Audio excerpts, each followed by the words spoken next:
what you conniving morning. Morning, neighbor, morning, morning, neighbor, morning, morning. You can keep your conniving morning. When you've been up for a bum, in a bills there'll be morning. Now because your money done, you come with conniving morning. When you had your pocket full, in a bills there'll be morning.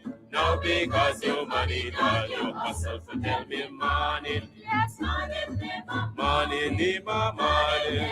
Morning, neighbor, morning. Morning, I don't want you conniving morning. Neighbor, neighbor, joker. Neighbor, neighbor, joker.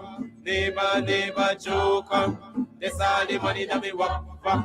A 2 pound note and a kill that piece. A 2 pound note and a kill that piece. A 2 pound note and a kill that piece. This is all the money that me walk for. I said money, neighbor, money, neighbor, money, money, neighbor, money, money. I don't want you conniving money. Oh, Joseph. Guyana and Guyanese, at home and abroad.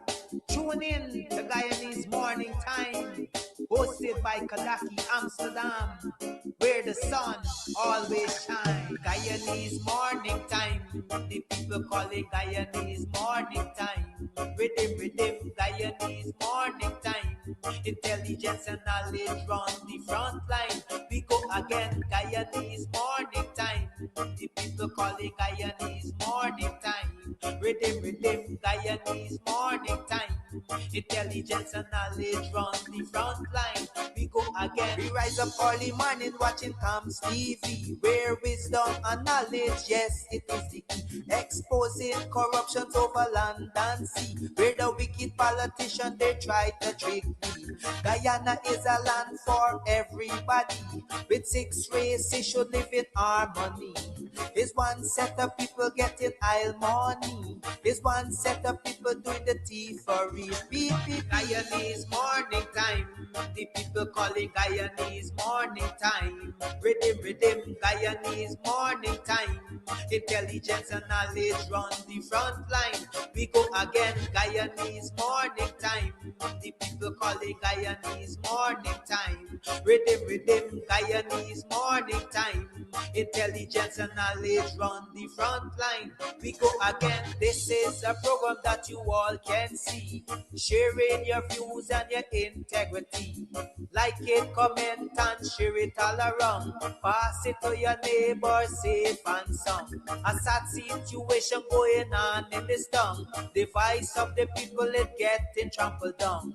Out of the mouths of babes and sucklings, with Jah as ordained me to sing. I sing Guyanese Morning Time. The people calling Guyanese Morning Time. Rhythm, Guyanese Morning Time. Intelligence and knowledge run the front line. We go again, Guyanese Morning Time. The people calling Guyanese Morning Time. Rhythm, Guyanese Morning Time. Intelligence and knowledge run the front line. We go again. Stop fooling the people. You're promoting evil. Stop lying to the people. You are a part of the cycle. Stop fooling people. You're promoting evil. Stop lying to the people. You are a part of the cycle. I say Guyanese Morning Time. The people calling Guyanese Morning Time. Rhythm, Guyanese Morning Time. Intelligence and knowledge run the front line. We go again, Guyanese Morning Time. The people calling Guyanese Morning Time. Rhythm, Guyanese Morning Time. Intelligence and knowledge run the front line. We go again. They got Breakford, Bork and Mark Benchcop. David Hines and Kadaki Amsterdam. Sherrod Duncan, Nigel London. Normal Brown and Gavin Matthews. Big up Pastor, poor people governor. Simona Brooms, Robin Simpson. Hampton Green and Winston Jordan. And yes, we can go right On and on, Guyanese morning time. The people calling Guyanese morning time. Rhythm, rhythm, Guyanese morning time. Intelligence and knowledge run the front line. We go again, Guyanese morning time. The people calling Guyanese morning time. Rhythm, rhythm, Guyanese morning time. Intelligence and knowledge run the front line. We go again. The relatives and friends of young Quinton Bacchus, they deserve justice. The family, the relatives and friends of our in Boston, they deserve justice. The family, the relatives and friends of Peter Headley, they deserve justice. And so when we say that Guyana is an apartheid state, we have the evidence to show.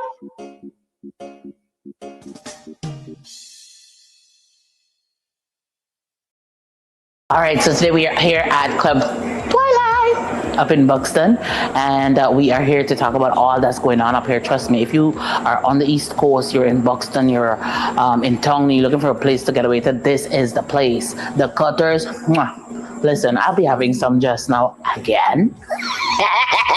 We'll talk about that. And then, of course, the ambience is beautiful, fully air conditioned. The decor is on point. The music's on point. Everything's on point. It's just me. I need some work. But everything else that belongs to this club here is on point. So if you want to find a nice little place where you can just drive out of town and have some drinks, have some food, you can call, you can order your stuff and just take it. You don't have to stay. Or if you want to stay here, that's what's up. And of course, they have special events for Valentine's. You can rent a hall. You can rent a hall, honey. You can rent a hall for weddings, for birthday parties, to have a bash. I hope he edits that out. But, you know, whatever it is, this is definitely the place to be. So it's on Sideline Dam. You definitely want to ensure that you check this place out. But it's on your to-do list. All right, on your to-do list. This is definitely the place to check out, you know, a really cool, chill spot here in Buxton. I like this. This is, Buxton needed this. We needed this. I needed this. You definitely needed too. Thank you. Arriving in the UK from Guyana, the Caribbean, North America, or elsewhere. Start your journey with ease and comfort by choosing first-class travel service, one of UK's leading providers of premium airport transfers. Enjoy a smooth, stress-free arrival by booking your comfortable and reliable airport taxi before you arrive. With affordable rates and exceptional service, we cover all major UK airports, including Heathrow, Gatwick, Manchester, Birmingham, and many more. Wherever you land, we guarantee a seamless door-to-door experience to and from any UK airport. For your peace of mind, all our drivers are fully DBS checked and cleared, ensuring a safe and trustworthy service from the moment you arrive. Our friendly staff will meet and greet you in the airport arrival hall, assist with your luggage, and escort you to one of our luxurious vehicles. So wait no longer. We're ready to look after you from the moment you arrive in the UK. You can contact us via email info@firstclasstravelservice.co.uk, office phone +4 4195 2287 176, WhatsApp +4 479 136 0576 5 or +4 479 009 50171, or simply fill in our request, a quote form, at www.firstclasstravelservice.co.uk. Travel with confidence. Travel first class. Planning a party? Worry no more. We have all the supplies you need. At EC Party Rentals, we have folding chairs, folding tables, square tables, round tables, long tables, short tables, big tables. We have chairs, red chairs, gold chairs, white chairs, crystal chairs, chairs of all type, throne chairs. What you want, we have. Food warmers, coolers, ice, beverages. At EC Party Rentals, we have what you need to have a good time. You plan the party, we do the work. Call us 622-5933. EC Party Rentals. Let's keep your party going.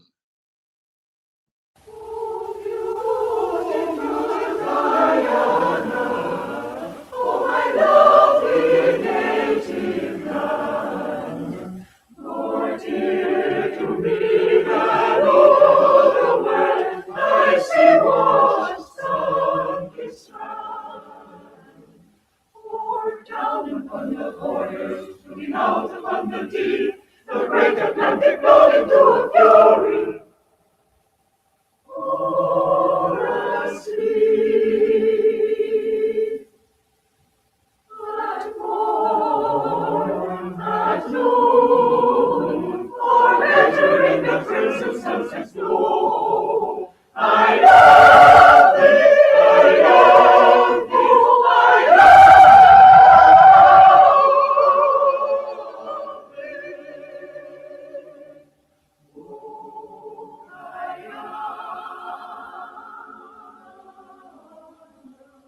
Oh, beautiful Guyana, oh, my lovely native land. To me that all the world I see was sun strong. Oh, down upon the border, down upon the deep, the great Atlantic, glory to a glory, glory to you. Laura, sing, the sea. As old as new, or better in the presence as though. I love thee, I love you, I love you,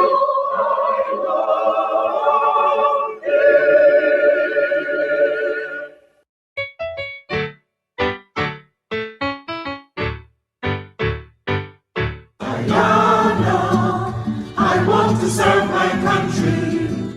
Guyana, beautiful, happy, and free. Guyana, let's cooperate with our government to help develop Guyana the free. Together, my comrades, we'll build our new Guyana, a country where all find one opportunity. So let us begin now to show loyalty to Guyana by showing love and respect for all Guyanese. My brothers, my sisters, we will live and die here together. On to one people, one nation, one destiny. For harmonious living, cooperation will be forever. In work and play as we live a strong Guyanese.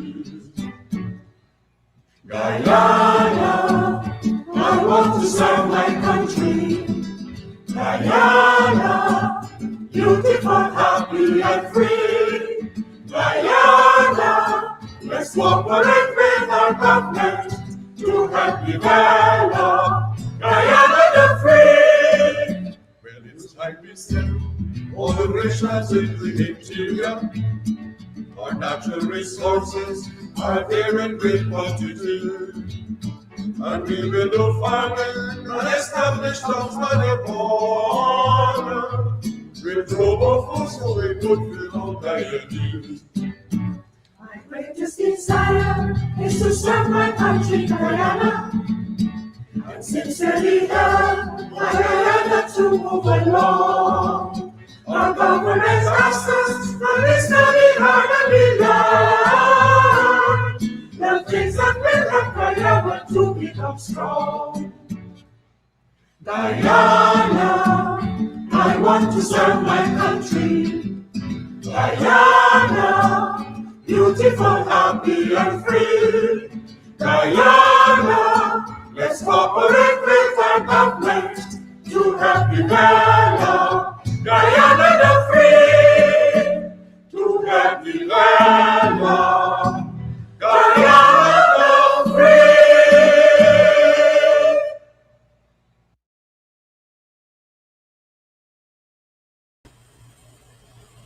Hi, hello, good morning. Morning, are you morning? Morning, neighbor, morning, how are you do? Welcome to another program of Guyanese Morning Time. It is now 7 hours 23, and it is the 13th day of August in the year 2026. How you been? How was it yesterday? How was it last night? How are you feeling this morning? What have you been able to achieve? What did you accomplish yesterday? What are your aims and objectives today? What do you hope to achieve today? And how will that contribute to your overall set goals for this year, 2026? Remember, we are already in the 8th month. How are you getting along with those resolutions that you've set, those goals that you've set? Have you gone back to the table to tweak, to change, to modify, to change course, to take a little redirection here, a meander there, or meander there? What have you been doing? Talk to us. We want to know.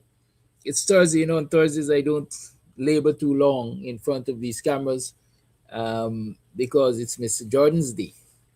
And Mr. Jordan usually require all the time that he can get to explain to you all the intricacies of the economy and analyze government and government misbehavior and so on and so forth. So one thing I'm asking you, share the live, please and thank you. Share, share, share, share, share. Call a friend, tell a friend that we're on, and we're about to go live with Mr. Jordan. Okay? Do that for me. Good morning to all of you early birds. Yvonne McPherson and Sandra Hoover. Francis Rockcliffe is the man from Melanie. Y'all welcome Cheryl Glenn. Boxing people in the house. Anthony. Dennis October, you do girl. What's going on? What's going on over down there? You know what I mean? Anything else moving? And then there's Dennis Booker. It's funny that Dennis October and Dennis Booker signing around the same time. I wonder where y'all cooking up. Like y'all been cooking up something about Godfrey Clark. Okay, now with you, bye. Dorcas John. Call a friend, tell them we on and we ready to roll. Good early birds, y'all welcome. Flash Garden is there, of course. He say good morning to you all, my black brothers and sisters. Y'all know the greeting. Emily Durant. As they say, ride or die. Emily Durant is a camp soldier. Always present, always active. What about you, Verlin? What's going on with you, Verlin? Rafa T. You see, there's one of the things why you see I don't start calling names, because then I gotta stop now. Some people say, Mr. Amsterdam, you didn't call me. He's a biased bunny, just like the PPP government. Right? Karen Clark, what's going on with you? How things? I see a man with my name, the David Amsterdam. One is which one of them? I think this Mr. Agabai nephew, but you never know.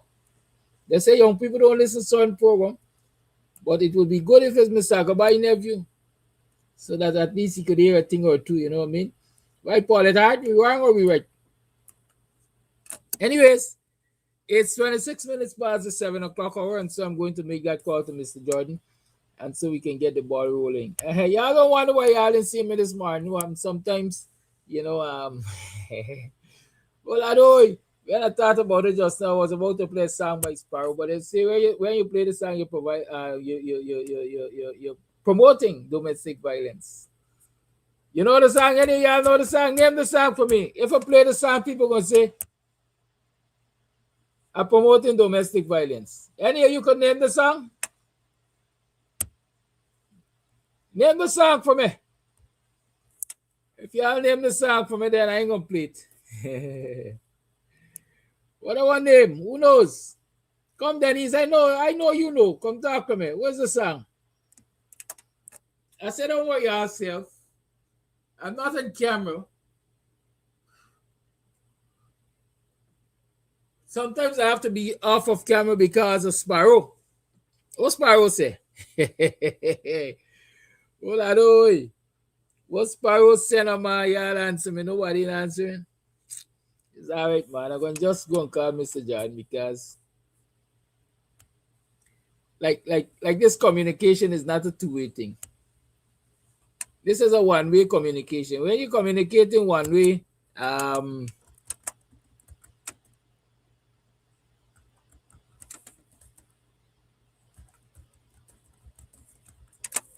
it's like you're talking to yourself because nobody's talking back with you. Right? Sparrow got a song that say every now and then knock them down. This is how the man managing his domestic affairs. Every now and again knock them down. Black up the eye, bruise up the knee, then they love you eternally. Something like that. Singing is not my strong point. At least I remember some of the words. Yes, every now and then cut them down. What an idle man. What an idyllic mind. Hey, Oladoy. I ain't promoting no violence. I don't believe you should knock nobody. Right? Whipping of children for me is a last resort. Hitting adults is a no-no. Unless you're called upon to defend yourself. Right? That's how I stay. Unless you're called upon to defend yourself, it's you or me. You know? All them old people say cat piss and well, poison. What a combination. Anyway, let's call Mr. Jordan and stop idling. Let's call Mr. Jordan. And so, for clarity, I've suffered no domestic violence. So there's no part of me that is bruised nor swollen. I just chose this morning not to turn on my camera. It's not every day, they say absence makes the heart go fonder. So it's not every day y'all gotta see my young face, man. Y'all take a chill pill. Look at Mr. Jordan's photo today. Mr. Jordan, how are you doing? Welcome. Good morning, Karaki. Good morning. I'm always like the weather. Today you're in, tomorrow you're out. I started this morning when I was doing a bit of exercise and I saw the sun out. And I said to myself, today is yet another hot day. But like I said, the weather's doing its thing and we have to do ours. Thankful Thursday, man. Happy to be in the land of the living. Not many people made it. And to those who didn't, may their souls rest in peace. All right, I guess we could get the echo going by now, Kadaki. Yeah. Yes. So another week, and lots to report. Lots that's been happening. I want to thank all those who called or sent messages in support of my program last week. In fact, it got, in terms of the responses directly to me, more than the usual. I think, first, let me acknowledge a listener in Canada, Mr. Reginald Thompson, who was kind enough to send me a photograph from the visit of Indira Gandhi, because recall last week I wasn't too sure whether Indira Gandhi had visited Guyana. And I was about to do the research when I pleasantly got his mail. And he sent me that photograph showing that Indira Gandhi visited Guyana in 1968. In 1968. And quite unlike my thinking at the time last week also, she would not have been able to lay a wreath at the foot of the Gandhi statue because the Mahatma Gandhi monument was unveiled by Sir David Rose, the first Guyanese Governor General, on the 2nd of October 1969, right? So she would not have been able to do that. Indira Gandhi, of course, was no relation to Mahatma Gandhi. Her surname came from her husband, Feroz Gandhi. Right? So she, Indira, was no relation to Mahatma Gandhi. But she was the daughter of Jawaharlal Nehru, the first prime minister of India, and one of the 5 founders of the non-aligned movement.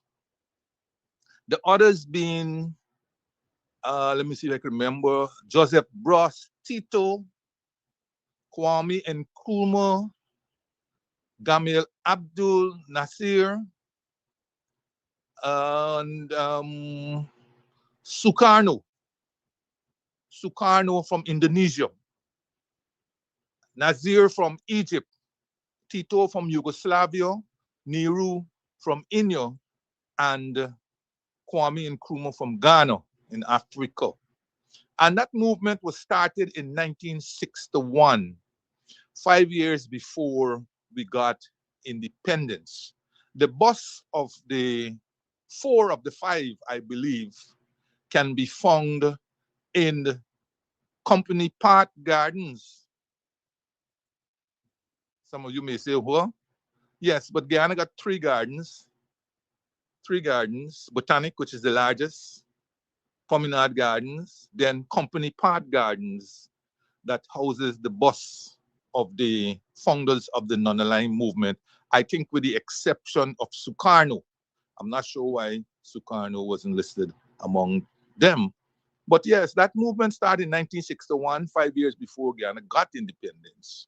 And again, a tribute to the great man, Forbes Sampson Burnham, that after we got independence, Burnham sought to steer a path of non-alignment and made great strides to such an extent that by 1972, we were able to host the meeting of the foreign ministers of the non-aligned movement.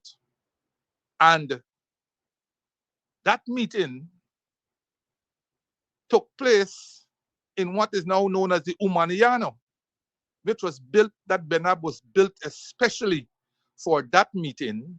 And when the meeting was finished, Burnham decided that that Benab would remain as a monument, not only to the non-aligned movement and the meeting, but to the indigenous people of this country. In fact, a lot of people don't know the effort that Burnham put in to bring the indigenous people out of the bush, quote unquote, to their rightful place in this society as the owners of this land, so to speak. And you could see it reflected in all the different insignia, symbols, and so on. You know, the cacique crown of honor, right? The headdress, the cacique that represents the emblem of the president, right? Timeri Airport, right? That these people changed as soon as Jagon died. Jagon had nothing to do with Timeri Airport or even Atkinson Field as it was named prior to being renamed Timeri Airport. But they suddenly took over the airport and named it Jagon Airport, right? Taking it away from the Amerindians, come indigenous people. Yeah, so that Benab Umaniamna was built as the meeting place of the foreign ministers of the non-aligned movement back in 1972. As you well know, of course, 1972 was a great year, both in terms of music and so forth. Music, great music and so on. But also it was the year of the hosting of the Carifesta. Okay? Carifesta in 1972. So you had those great events, Burnham, you know, and I would like, as I said, this whole month, August month, must be Emancipation Month. You must only have one day emancipation. See, everybody done dress up in the prince and the done story done, right? Go on with the business and so on. But Kodaki, I urge you just to keep this in mind. We will keep August, the whole month, as Emancipation Month. I would like to call it the Liberation Month of Emancipation of people of African descent.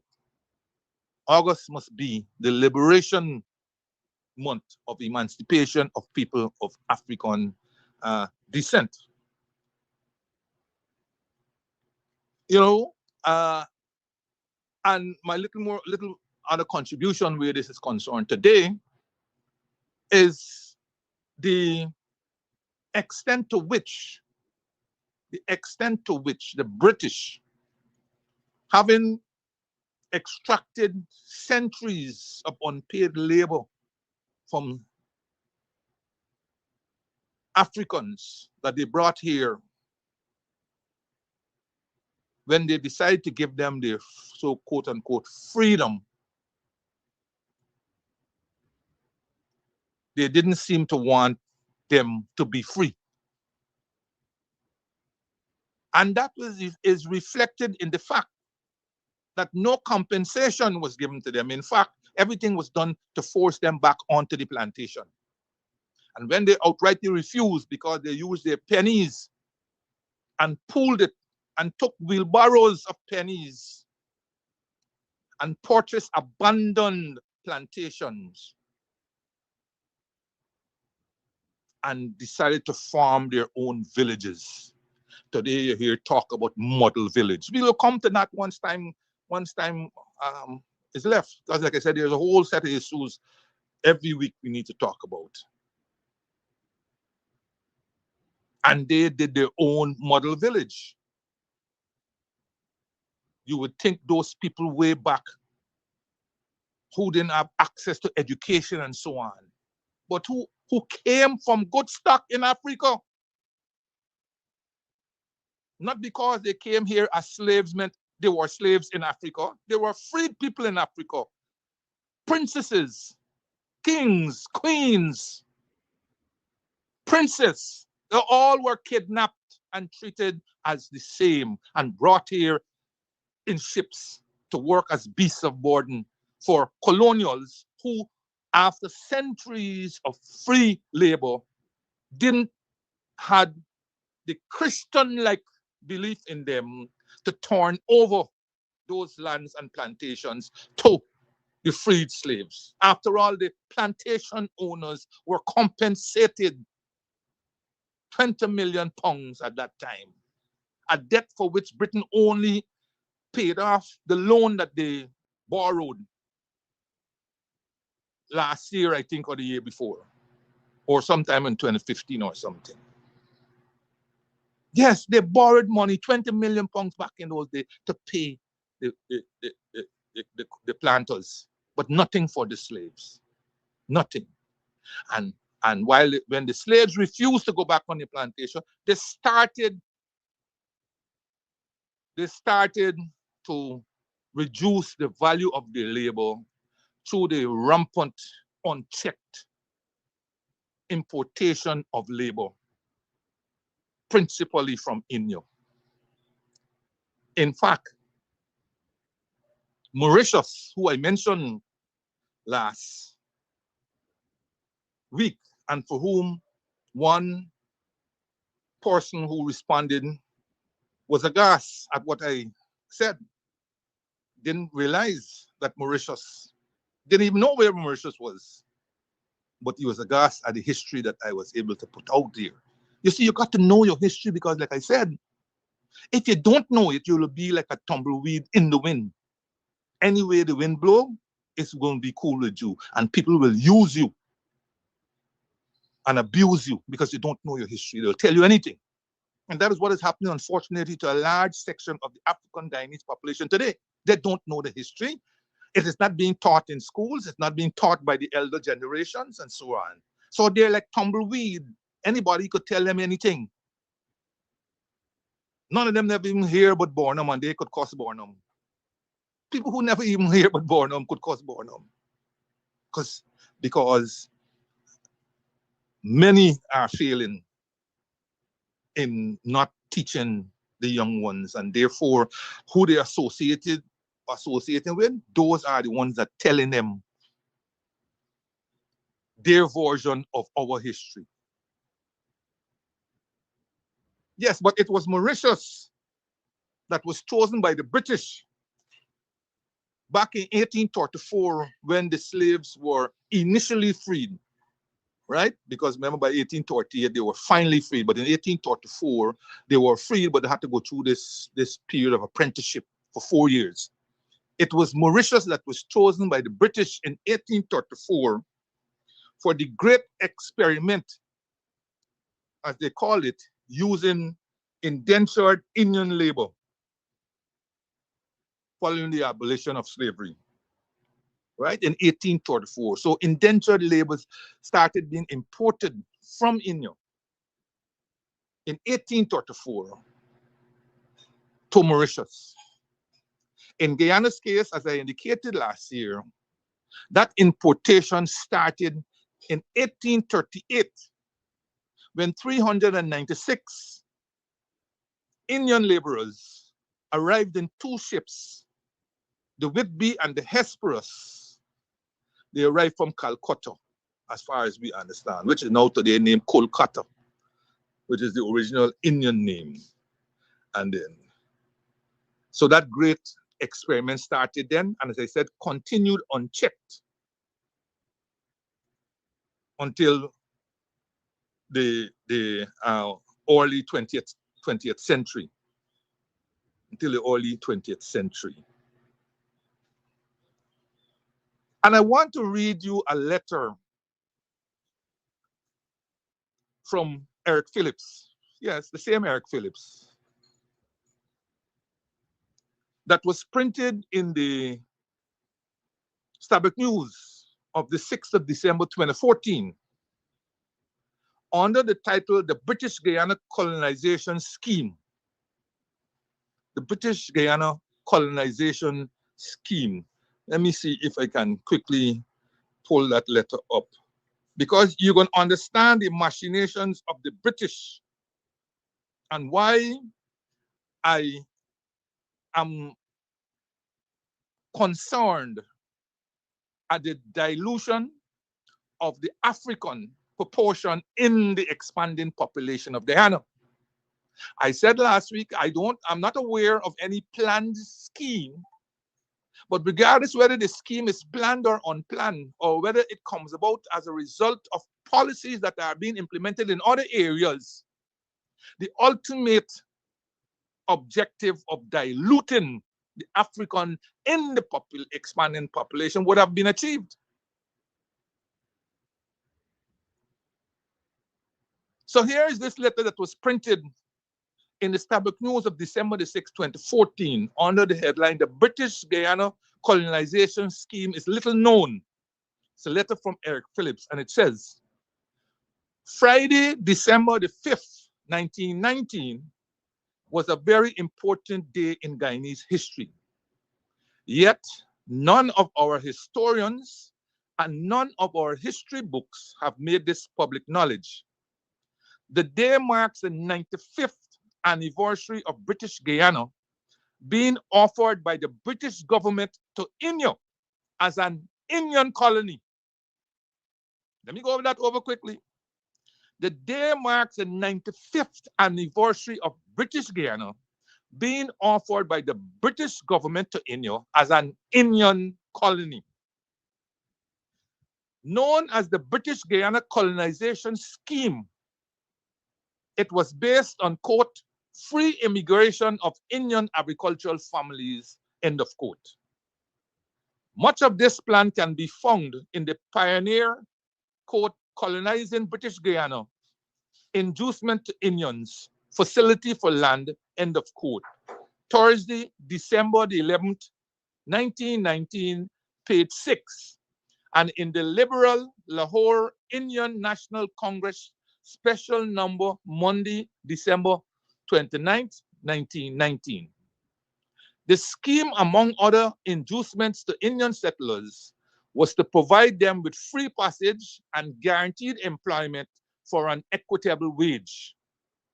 For those who do not believe this hidden part of our history, the Guyana Reparations Committee suggests as further reading the Combined Court Proceedings number 14/1923 CSO 4399/23, NAG Georgetown, page 20, where it is written, quote, as our population is now about 45% Indian, that is 145,000 souls, and our constitution involves equally of all races, we are really offering Inyo a colony of its own on the northeastern coast of South America, with fertile soil and a healthier climate than that of Inyo or of any large tropical colony, end of quote.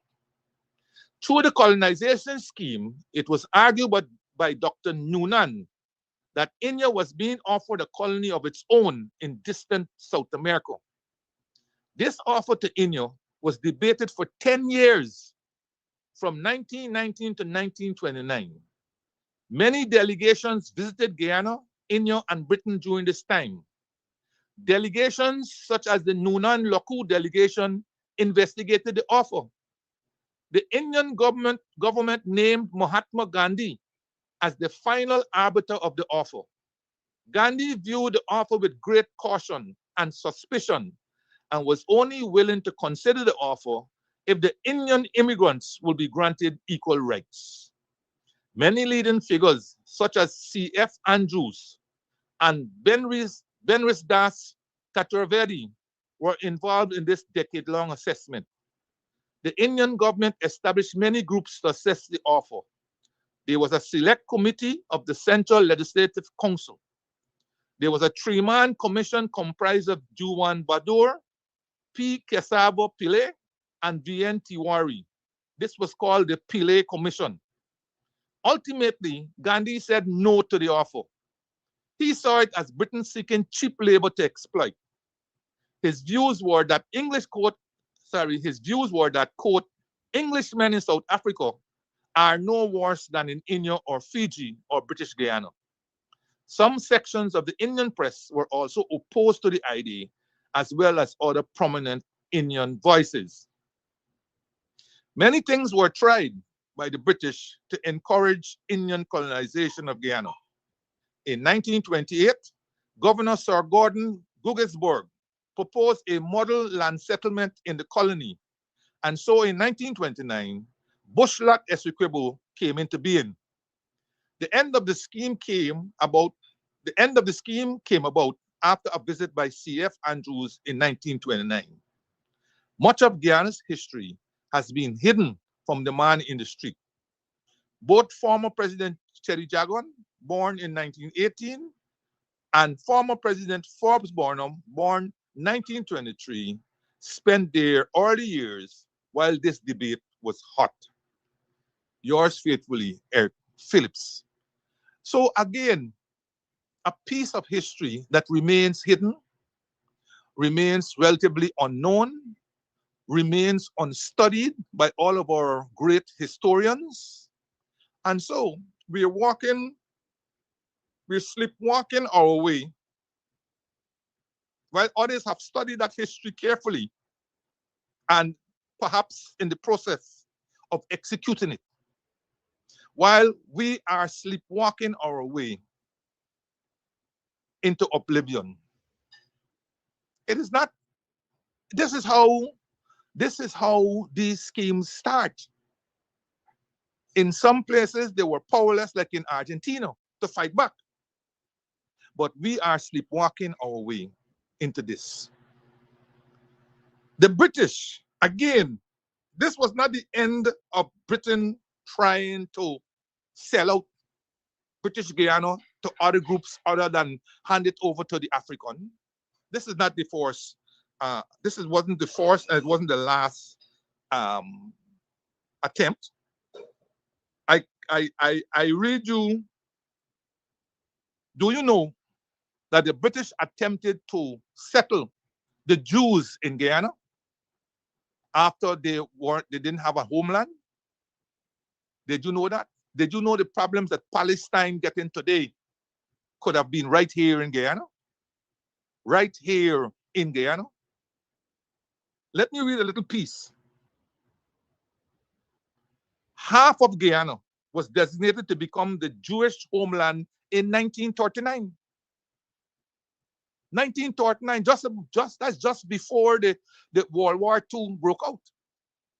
British Guyana was being considered home to the Jews. Half of Guyana was designated to become the Jewish homeland in 1939. In 1939, Britain considered settling Jewish refugees fleeing Nazi Germany in the South American colony of British Guyana as an alternative to Palestine. A commission deemed the interior suitable for agriculture, but the plan was largely abandoned due to World War II, logistical difficulties, and opposition from Jewish organizations focused on Palestine. Following the 1938 Evian Conference and Britain's 1939 White Paper restricting immigration to Palestine, Prime Minister Neville Chamberlain proposed leasing land in British Guyana. The proposal considered over 40,000 square miles of jungle, swamp interior, sometimes referred to by officials as a potential new Balfour Declaration or sovereign state. A 1939 commission reported that a small-scale pilot project was possible, but the outbreak of war and the harsh, isolated terrain made large-scale settlement impractical.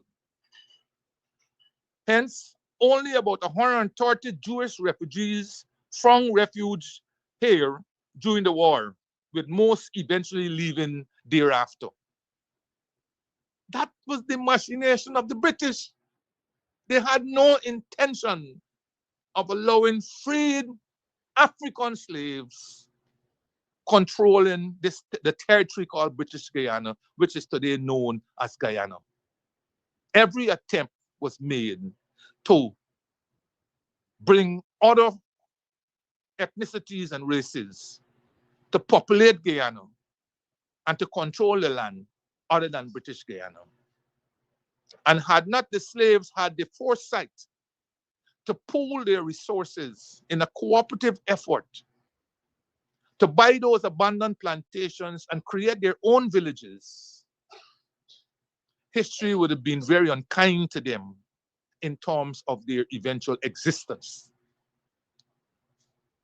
And had Britain succeeded in their plans for Indian immigration in the context of what I've just read, or unchecked Jewish settlement here, the history of the African would have been written out of this country. In the whole recolonization of Guyana that is taking place right before our eyes, note carefully who are the major victims of this. The landless Africans and the near landless Amerindians. Those are the two who suffer the most in this recolonization of Guyana that is taking place. As I mentioned to you last week, the Canadians control virtually the entire Gold Coast, plus now uranium.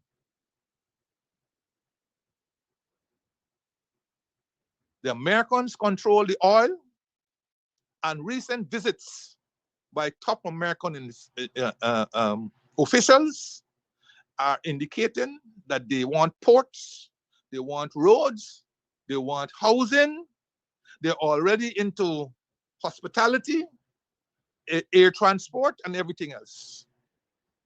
The Chinese, you know. The British, they are in forests, they're in airports, and everything. It's the recolonization of Guyana. And in that recolonization, the Guyanese of African descent have to ask themselves, where do they figure? Where do they figure? That is a question that is not being asked, and especially by the representative organization who for years they are turned to for leadership. Today that organization is a shell of itself. And like David Hines said that in his calling yesterday on this program, they are too ashamed to even mention the word African or British. Or sorry, African or black. We have to wake up. We have to wake up, and you will see as I get on to one of the other topics, why this awakening need to have been yesterday rather than tomorrow. So I thought in the context of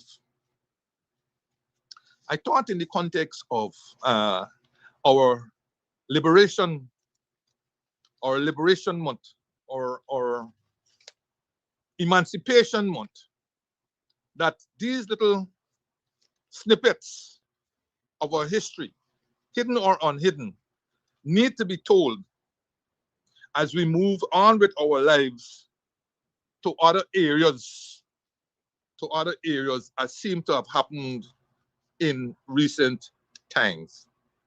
All right, so that is that on that part.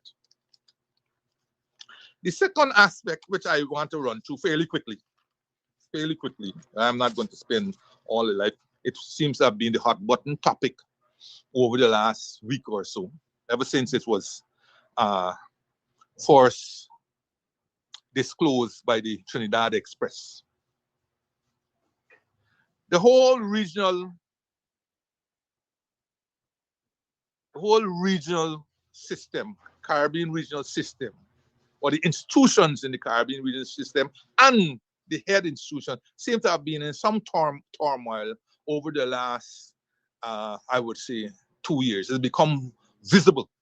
Perhaps the turmoil has always been there, but the visibility has increased over the last 2 years or so. All right, UWI has its own problems. There were a lot of little scandals and so on, known, and some of them not so well known. You know, that bastion of education institution in the Caribbean had issues, right, of the kinds that no university wants to have in their history or them associated with. Then, in more recent times, it was the case of the president of the Caribbean Development Bank, who was ultimately removed from office for so-called quote-unquote indiscretions, the kind of which I don't think has been made public or ventilated openly in the public. But ultimately, he was forced out of office.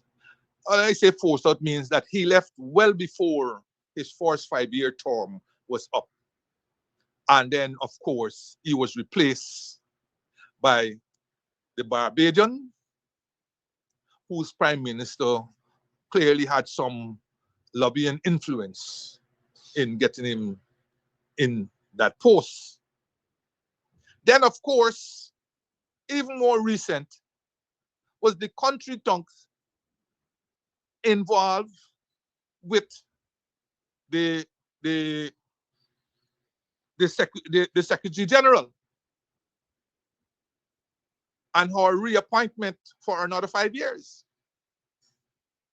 None other than Kamla Pusset Bissessa, Prime Minister of Trinidad and Tobago, who objected to the manner in which this reappointment had taken place. And now we are aware that for the time being, uneasy lies the crown there, while the CCJ, Caribbean Court of Justice, adjudicates on whether the reappointment was done in accordance with the Treaty of Chaguaramas or not. So that is still there before the CCJ. And while that now is before the CCJ, the very CCJ is now a hot button topic. As the Sunday Express in Trinidad, the Trinidad Express let us know that 5 judges out of the 6 sitting judges, and contrary to what people have been putting, there are 7 judges on the CCJ, 6 plus 1, right? You have the head on show, who's the president, plus the 6 sitting judges. And 5 of those 6 came out with various accusations against the president of the CCJ, Winston Anderson. right? And those accusations could be summarized into 3 or 4 broad headings, right? It is claimed, it's alleged that he's dictatorial and he's managing the court in a very high-handed dictatorial manner. Is alleged that he has attempted to fix panels of judges to hear cases, right? Which is a form of influence peddling, because if you're trying to fix panel, you're trying to figure out which judges will side with your thinking, and therefore you put them on the panel. That is what he's also accused of. He's also accused of trying to impose his will on the judges. And as the newest of the judges claimed, if you are right, or so on, something to that effect, then we don't need a panel. You know, when I read that, I laughed. I laugh. You know why I laugh? Because I once told Haslem Paris, if you are always right, then you don't need opinions. You don't need opinions. I told Haslem Paris, I had my story with Haslem Paris, a long running battle with Haslem Paris at state planning. Ultimately, I had to be removed from state planning in a very toxic environment to the Ministry of Finance. But I told him that if you are always right, then you don't need opinions. And this is what Dr. Arif Bulkan is alleged to have said to the president. Then, of course, the president was also accused of attempting to chisel away the decision that was made by a court on which he did not sit in the matter of TCL versus Government of Guyana. I will come back to that one. I'll read you something on that. In fact, I'll do it now, and then come back to the rest. Let me see if I could on that particular one, because that was an interesting. It happened. That case was decided on against the very government of Guyana that is now sitting in place. You know, that is why when you look at all these things, you're trying to picture the person, Winston Anderson, the president of this court. You know, you're trying to figure out and try to understand him. You're trying at times to give him all the benefits of the doubts and so on. But you know, every time you try to do that, you say, you know, there's no consistency as we put everything in line, put everything up. Let me see if I could find this quickly to give you. Yes. Where are you? Where are you?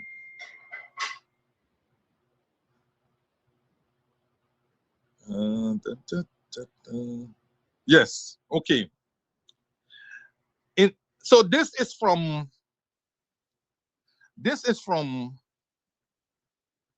the Privy Council and CCJ debate, a different analysis from the law offices of Dr. Claude Denbo, SC. And this is what he wrote in relation to that.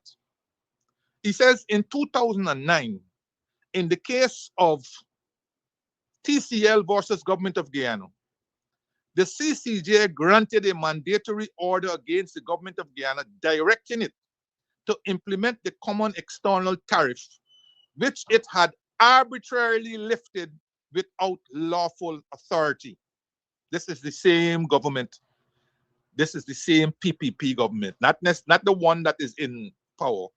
In the 2009 government, you know who was the president then in 2009, which that government had arbitrarily lifted without lawful authority. The government of Guyana, after threats of contempt proceedings, grudgingly complied with the order of the court but nonetheless issued strident statements of defiance and contemptuous criticism of the CCJ's decision with impunity to the president and the attorney general of the day. No, that is little homework you can do. Who was the president? Who was the attorney general of the day? Further, remember, I'm reading this article, the Privy Council and the CCJ debate, a different analysis that was written by the law offices of Dr. Claude Denbo, SC, in particular, Claude Denbo, Dr. Claude Denbo. Okay? And here he writes on this case, he says, further, serious threats as to the physical safety of those who dared to prosecute the proceedings were made, and the government of Guyana has refused to pay the cost of the proceedings assessed by the court. So much for respect for the rule of law when a court orders a Caribbean government to do something which it is not in favor of doing.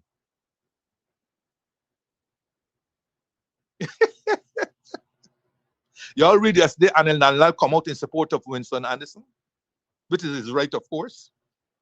I didn't read it. I just read the headline.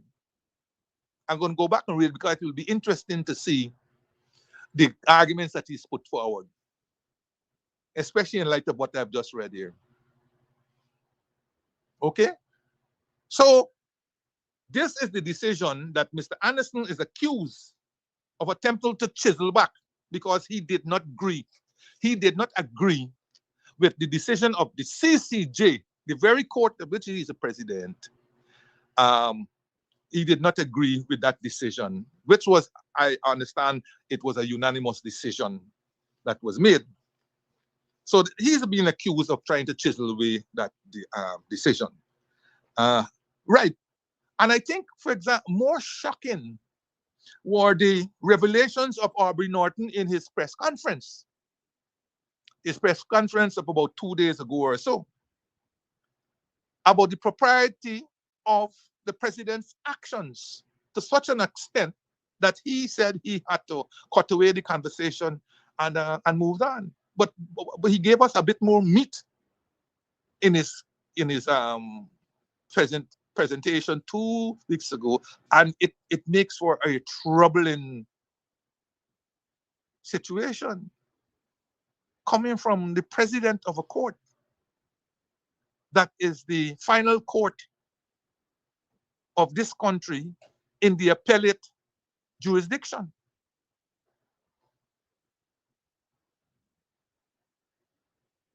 I had cause to state, I think it's last year or the year before, when I was dealing with this subject,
a man of such caliber ought to have known that, notwithstanding his good faith in what he was trying to do, that how it would have perception is 9/10 of reality.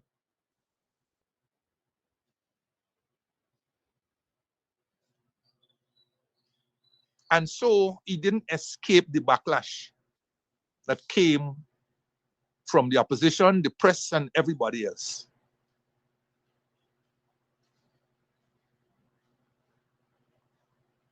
I asked the question over and over again. Has anybody seen the president of the Chief Justice of the US Appeal Court? Has anybody ever seen Justice Roberts in the Oval Office? Has anybody ever seen Justice Roberts playing golf with President Trump or any other president?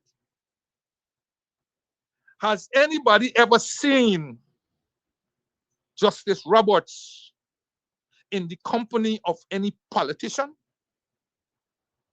For whatever reason?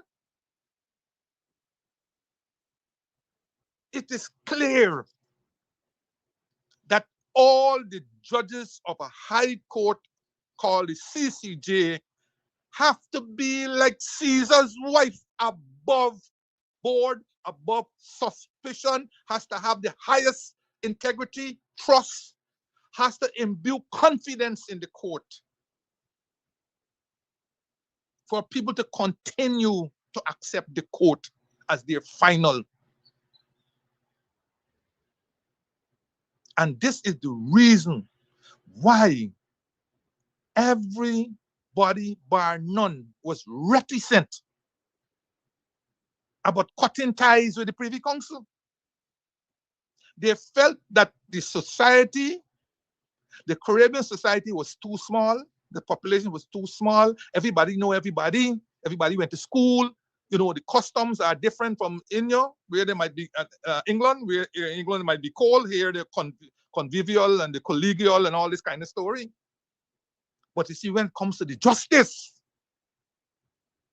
if we can't separate that conviviality and collegialness, it will be hard for litigants to accept that they had received justice.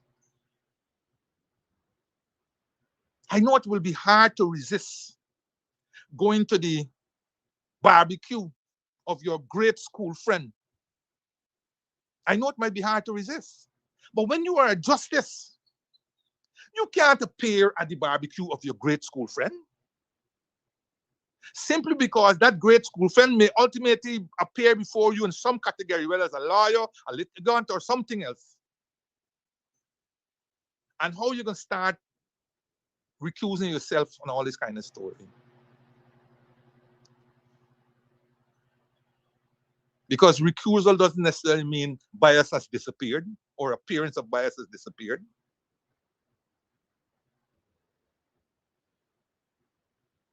And so Justice Anderson, who had acquitted himself well when he came onto the court,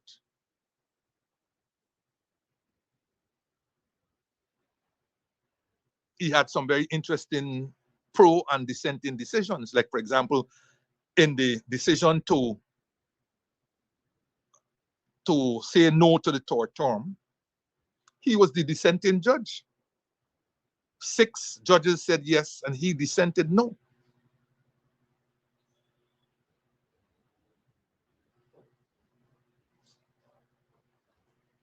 So now the court has found itself in a situation which is snowballing, and for all practical purposes, the genie is out of the bottle. And so it is not a simple question of putting the genie back into the bottle. There's a reason why the genie was in the bottle in the first place. Now it's out to the bottle.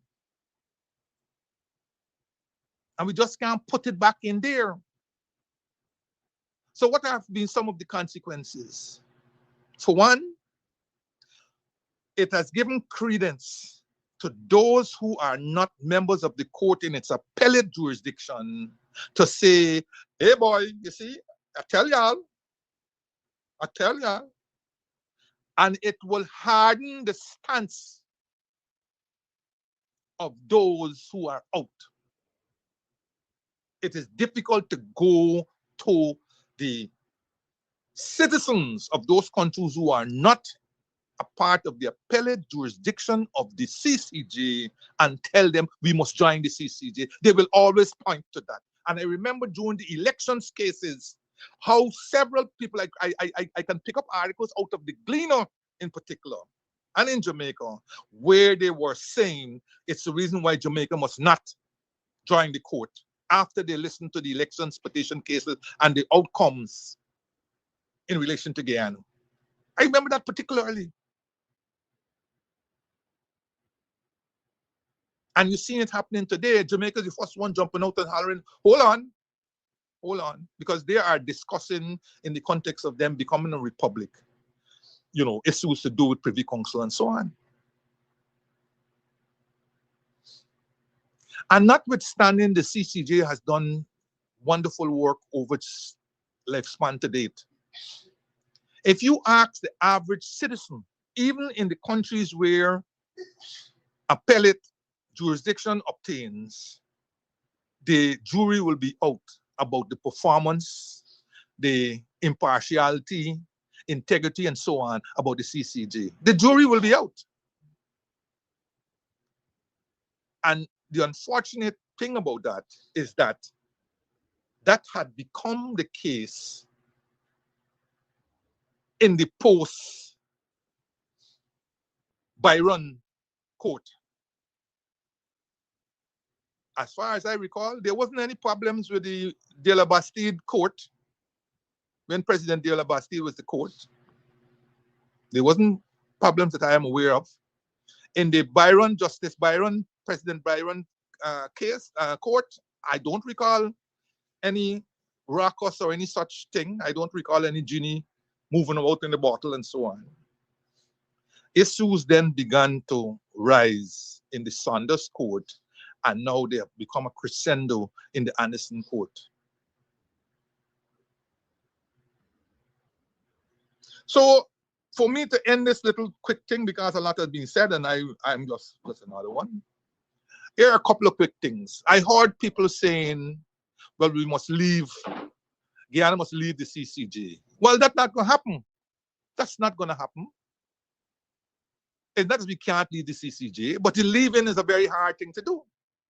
Going in required 2/3 and changing of the 2/3 and changing the constitution to make the CCJ our final court. It required 2/3. I assuming that they require another 2/3 to get us out, and that is not about to happen because the government of the day doesn't have the same picture like others when it comes to the courts. So that 2/3 is out. So we are in. And even if we had a chance of coming out, what will we do? Where would we go? Some said we must go back to the Privy Council.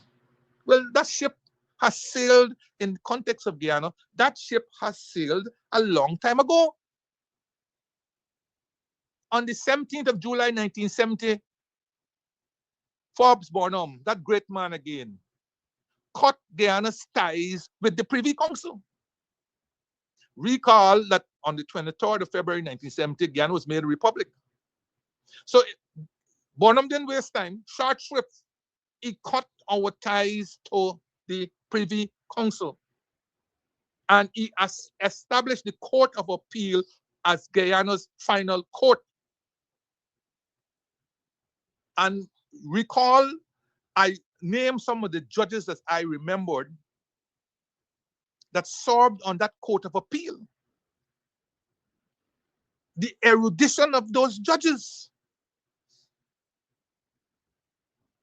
the likes of the Geoff Haynes, Lacus, Victor Crane, Gaya Prasad, Justice Cummins, not Janet Cummins I'm talking about here, even though she was a pretty good. I'm talking back in the court early days. Justice Cummins, who was the father of, what is his name? Cummins, who was involved in the Mazaruni Granite Project. Justice Cummins was his father. And you had all those judges, and coming through the ages, you had other quality judges like Justice Cummins, indeed. This one is Janet. This time, Justice Messiah, Justice Aubrey Bishop. You know, all those were quality judges. Quality judges in our Court of Appeal. But we cannot make the Privy Council anymore our final court. That ship has sailed. So we have to disabuse our mind of this thinking that we must leave the CCJ and rejoin the Privy Council.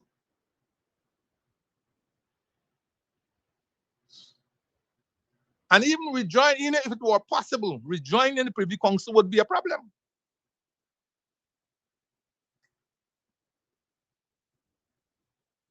The Privy Council a few years ago had signaled to all the other people who are still members of the court, that signaled to them that they must leave the court, find alternative final courts. That signaled to them.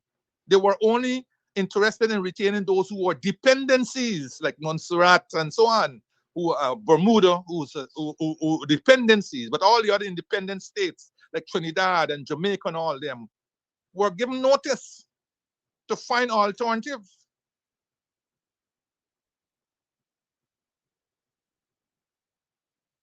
So even if you wanted to leave the court and to find another place, Privy Council would not be it. Would not be it. And much as I have that bone in my throat from the 2020 election and the Saunders court, I still believe the CCJ, given the makeup of our courts these days in Guyana, has a major role to play in the justice system of Guyana. But the CCJ, like any institution, will require serious reform. The genie is out. Business cannot be as usual. I had said since the last time I talked on this subject that the composition of the CCJ should include 2 judges from the Commonwealth, other than the Commonwealth Caribbean. I'd said so, to give the judge, to stop the CCJ from the inbreeding. So even though there's a Nigerian judge on the court, I think he was recruited from Canada. So he's a Canadian, Nigerian kind of person. And even though there's a woman there who was a Nigerian name, she's actually perhaps married to a Nigerian or a Ghanaian or whichever one, but she's a Jamaican. But we need 2 people from Commonwealth jurisdictions other than the Caribbean to be part of that 7-member court, to stop the inbreeding that is taking place in the court.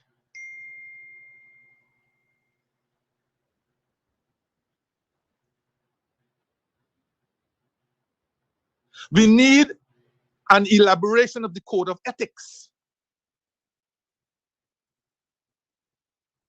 One which will stop judges, and including the president, from meeting with government, politicians, businessmen, and so forth. This is a job where I'm sure we can learn from other jurisdictions in the way how to behave. No more president coming to Guyana or wherever else to meet with cabinet of any government. The reason being, the CCJ does not have to depend on Caribbean governments for financing.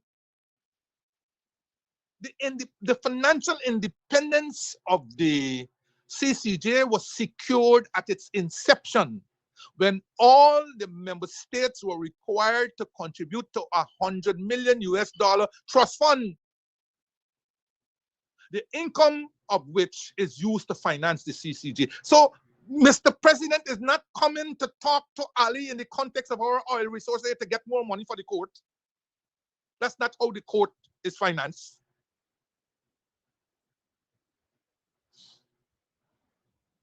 And it's not for the president of the court to go talking to any government about its constitution and all this kind of thing.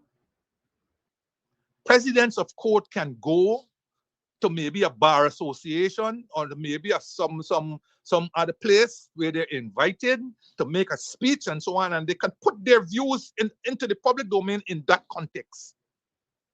But for you to be seen in company of a prime minister or a minister of justice or a minister of finance or some big businessman of some conglomerate in the Caribbean, it's a no-no.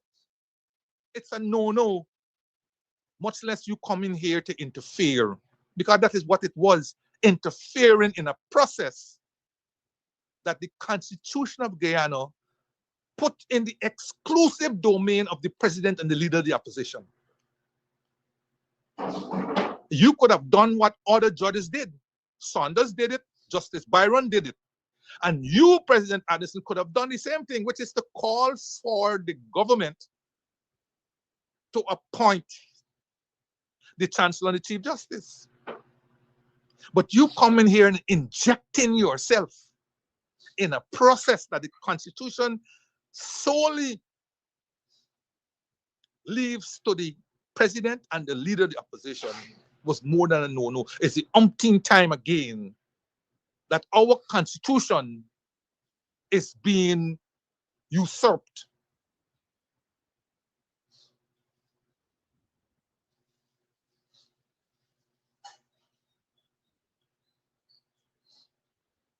And this is, so there needs to be a code of ethics, a revision of that code of ethics, arm's length transactions, and so on. And I don't know whether, like ministers and others, whether judges of the CCJ are required to declare their assets annually, to declare it from the time they come in, and then to declare it annually. And I don't know who they would declare it to, and who they will declare to have investigative powers. But if there is no such, then part of the review and the reform of the CCJ is that all judges and officers of the court, including the assistants and whatever, should be made to declare their assets, just like happens at the governmental level.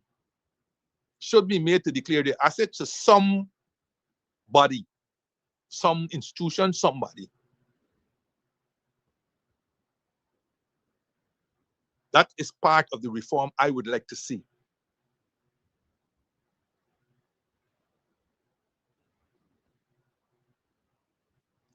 The process of beginning to restore the confidence of the court has to begin yesterday, not tomorrow.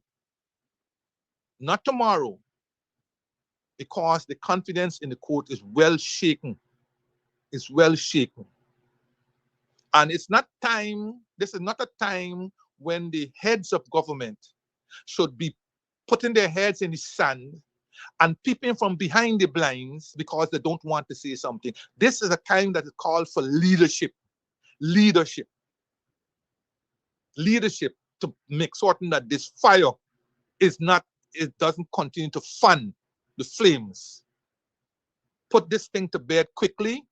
They got quality judges on that CCJ, quality judges on the CCJ. Put this thing to rest in a favored manner and in a manner that can restore the confidence in the court. I think part of that restoral has to be the resignation of the president, because it's become toxic, whether the accusations are true or not. As in the case of the CDB president, he has become toxic. And so they had to remove him. Or they had to trigger removal, but he ultimately resigned. According to our esteemed Nigel Hughes, that process of removing the president of CCJ is a very onerous one and almost an impossible one. Again, as part of the reforms, we must not we must not entrench we must not entrench people in such a manner that they can't be removed. Yes, we don't want them to be removed on a willy-nilly, but we must also not have a situation where it is almost impossible to remove somebody once you install them.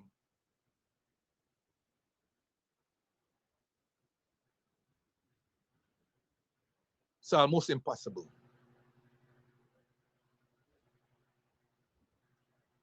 When I read what Nigel Hughes put out there, I said, Lord, that is as hard, if not harder, than removing the president of Guyana. Because it's almost impossible to remove the president of Guyana, even by the set of things that they have there. Almost impossible. And it seems almost impossible to remove the president. So somebody has to coax him to resign. Just like how he allegedly was involved in the removal of the acting chancellor, Janet Cummins, somebody should coax him with the right package and so on for him to leave the court. Because if you remain there, you will be a symbol of toxicity.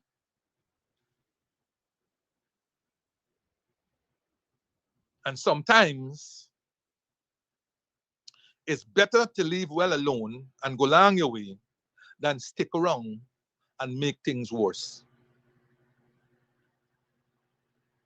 So those are some of my would be some of my recommendations. Like I said, I'm not going to waste any more time on that. I'm sure it's going to play itself out, and we only have to hope that it will be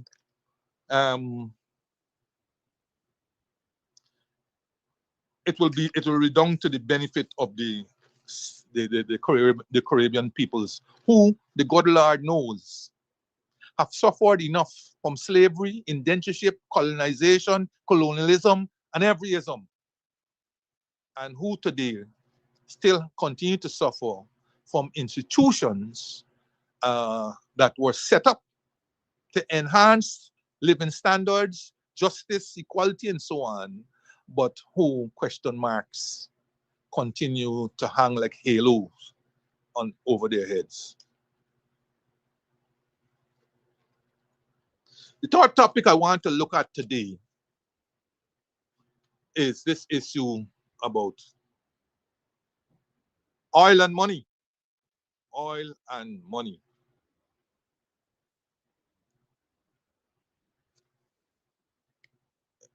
Now, you know, when we came to power in May of 2015, and we met zero institutional and other arrangements for the management of our oil resources. Like I said, we set about. We didn't cry, we didn't kick, but we set about trying to put those in place. With the benefit of time and hindsight, which we said was 2020, some mistakes were made. Some mistakes can be corrected based on their types. Others cannot be. And they say we have to live with it. But in living with it, you have to make sure that you minimize the fallout from the mistakes. What am I talking about? It is claimed that we sign away. As according to Jagdeo, when he was leader of the opposition, every time a barrel of oil comes out to the earth, Guyanese should cry. because of what the coalition government gave away. Right? We gave away in the PSA that was signed, a PSA that I talked to you about before, and you can go to his book, From Destiny to Prosperity, by Raphael Cornwall Trotman, Raphael Gregory Cornwall Trotman. Quick book, you can read it within an hour and a half too. A PSA that was essentially the same that was signed by Janet Jagan. So that if you call it PSA 1, the one that's signed by Janet Jagan, and PSA 2, there's a bridge to walk over from 1 to 2. 2 was slightly superior than 1 in the question of signing bonus and in the question of royalty and so on. But essentially everything that was given to Exxon in PSA 1 is in PSA 2 with these adjustments, these slight adjustments and so on. And again, there's a quick recap. So by the time we left in 2019, we were able to establish a natural resource fund. We were able to send people on training in various fields. We were able to draft a petroleum commission that we put in Parliament. And we, I would say, with the benefit of hindsight, ill-advisedly agreed for it to go to select committee of Parliament, where, as I said, it died by the time the 2020 Parliament came to an end. Sorry, the 2015 to 2019 Parliament came to an end. Died in Parliament. Went there, nothing. Never came out. Died. We were able to start local content consultations and get a draft. So there was a lot of work that was done. A lot of work. Prepared GRA, prepared Ministry of Finance, and so on. A lot of work was done for a set of greenhorn people who didn't have a clue to this magnificent rough and tumble sector. Even the experienced oil and gas specialists in various countries, even today with their experience, they still have not a great handle on it. But today, after 6 years plus of being in government, what you have here a situation they come in and they ransack the natural resource fund by removing the guardrails, by watering it down, by weakening it.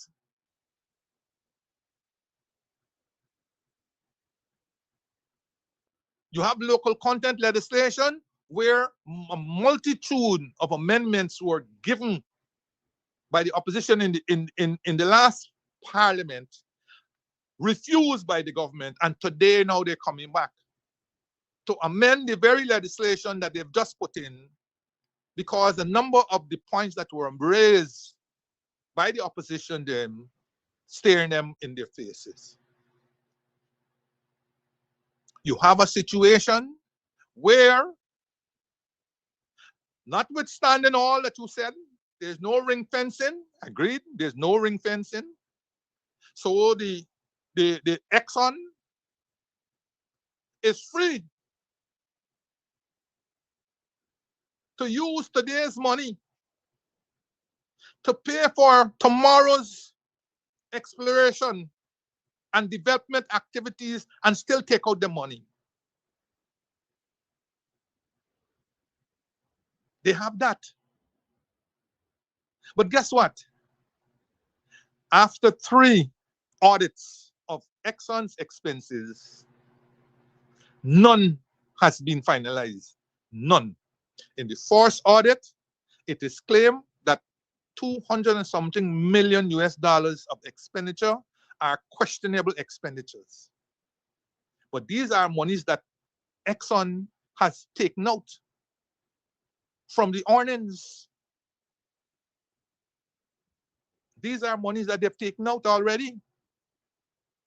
But the government appears reticent about pursuing that 214 million US dollars that will come to us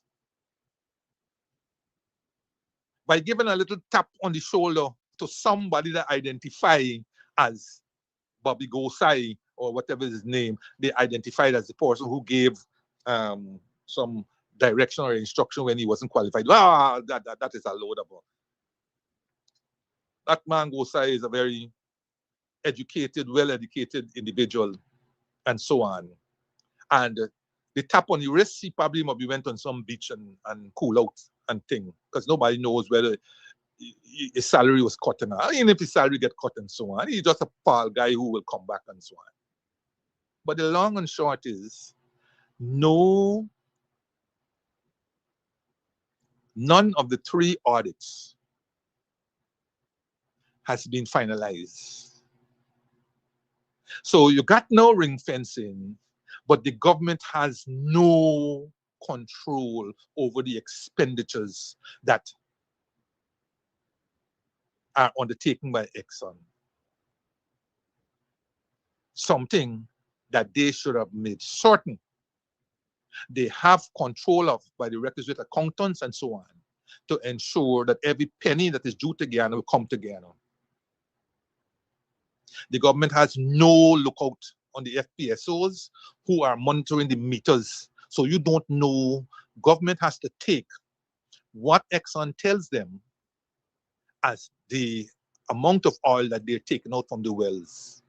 Government has nobody on the FPSO to monitor the meters on our behalf. So the point I'm making is that there are so many things.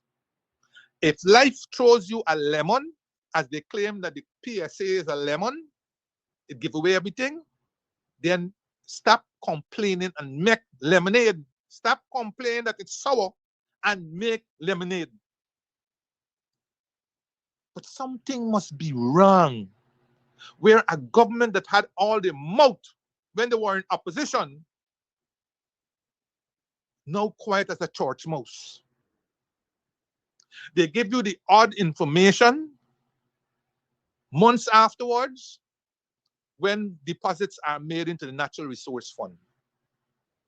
They give you that information months afterwards. You get no information as to how the money is leaving the Natural Resource Fund going into the Consolidated Fund, and on what the spending is taking place. Now, I give you that quick background to come to the main point.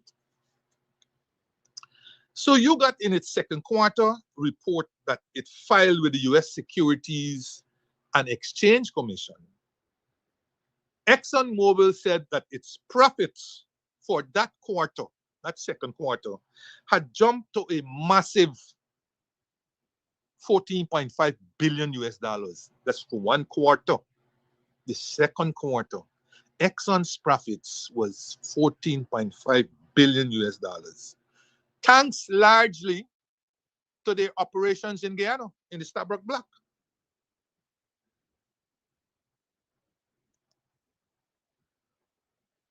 In his remarks,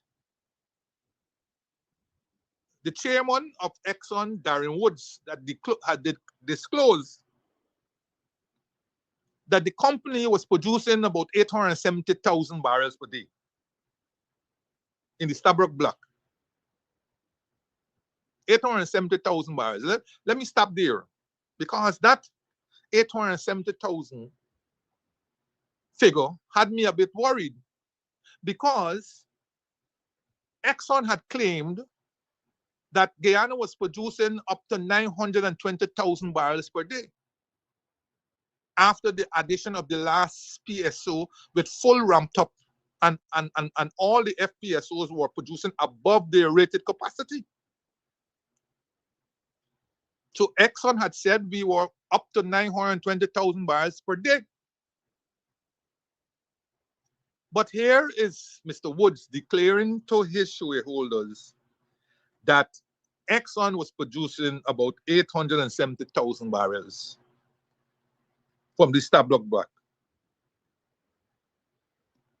What happened to the other 50,000? What happened to the other 50,000? And I wanted to know whether there was some downtime, so that maybe there was some fall off or so on. But Kaito News had a claim that production in the Lisa 1, which was the very first project that was brought on stream,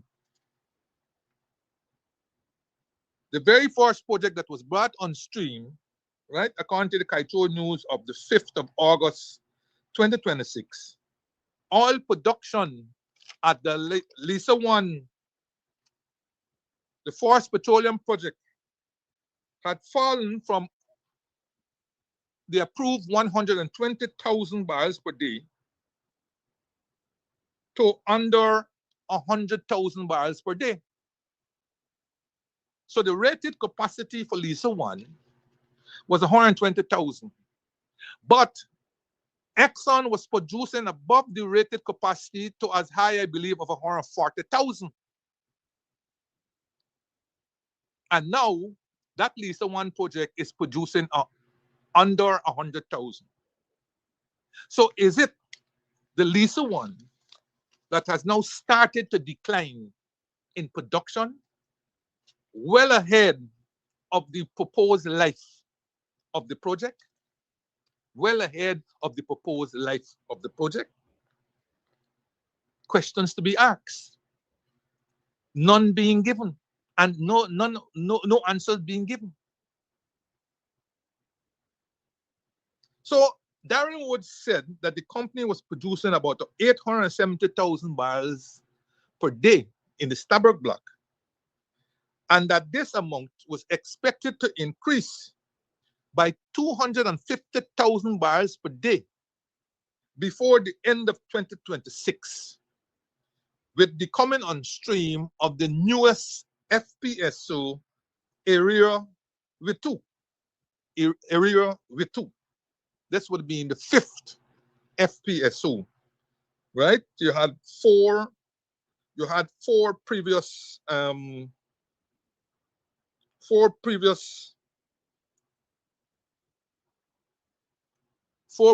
developments. I think if I remember offhand, you had Lisa 1, Lisa Destiny, Lisa Prosperity, 1 Guyana, and some other one. Those were 4. Those were the 4. I probably remember it just now.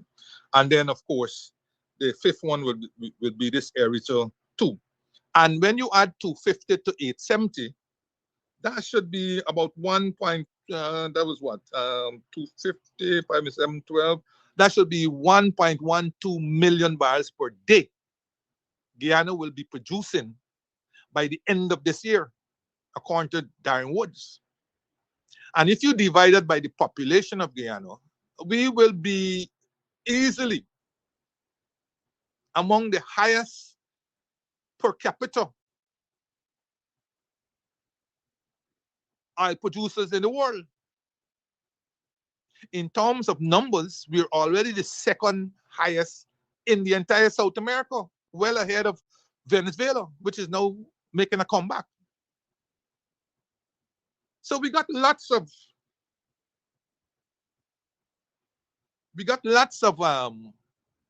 oil being produced, and in fact,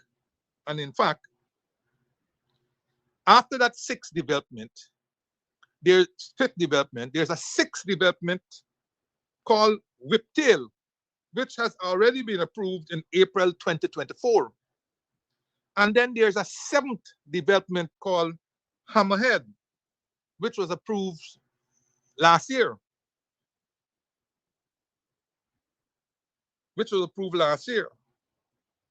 Whiptail is expected to, when it comes on stream, in 2027 will produce another 250,000 barrels.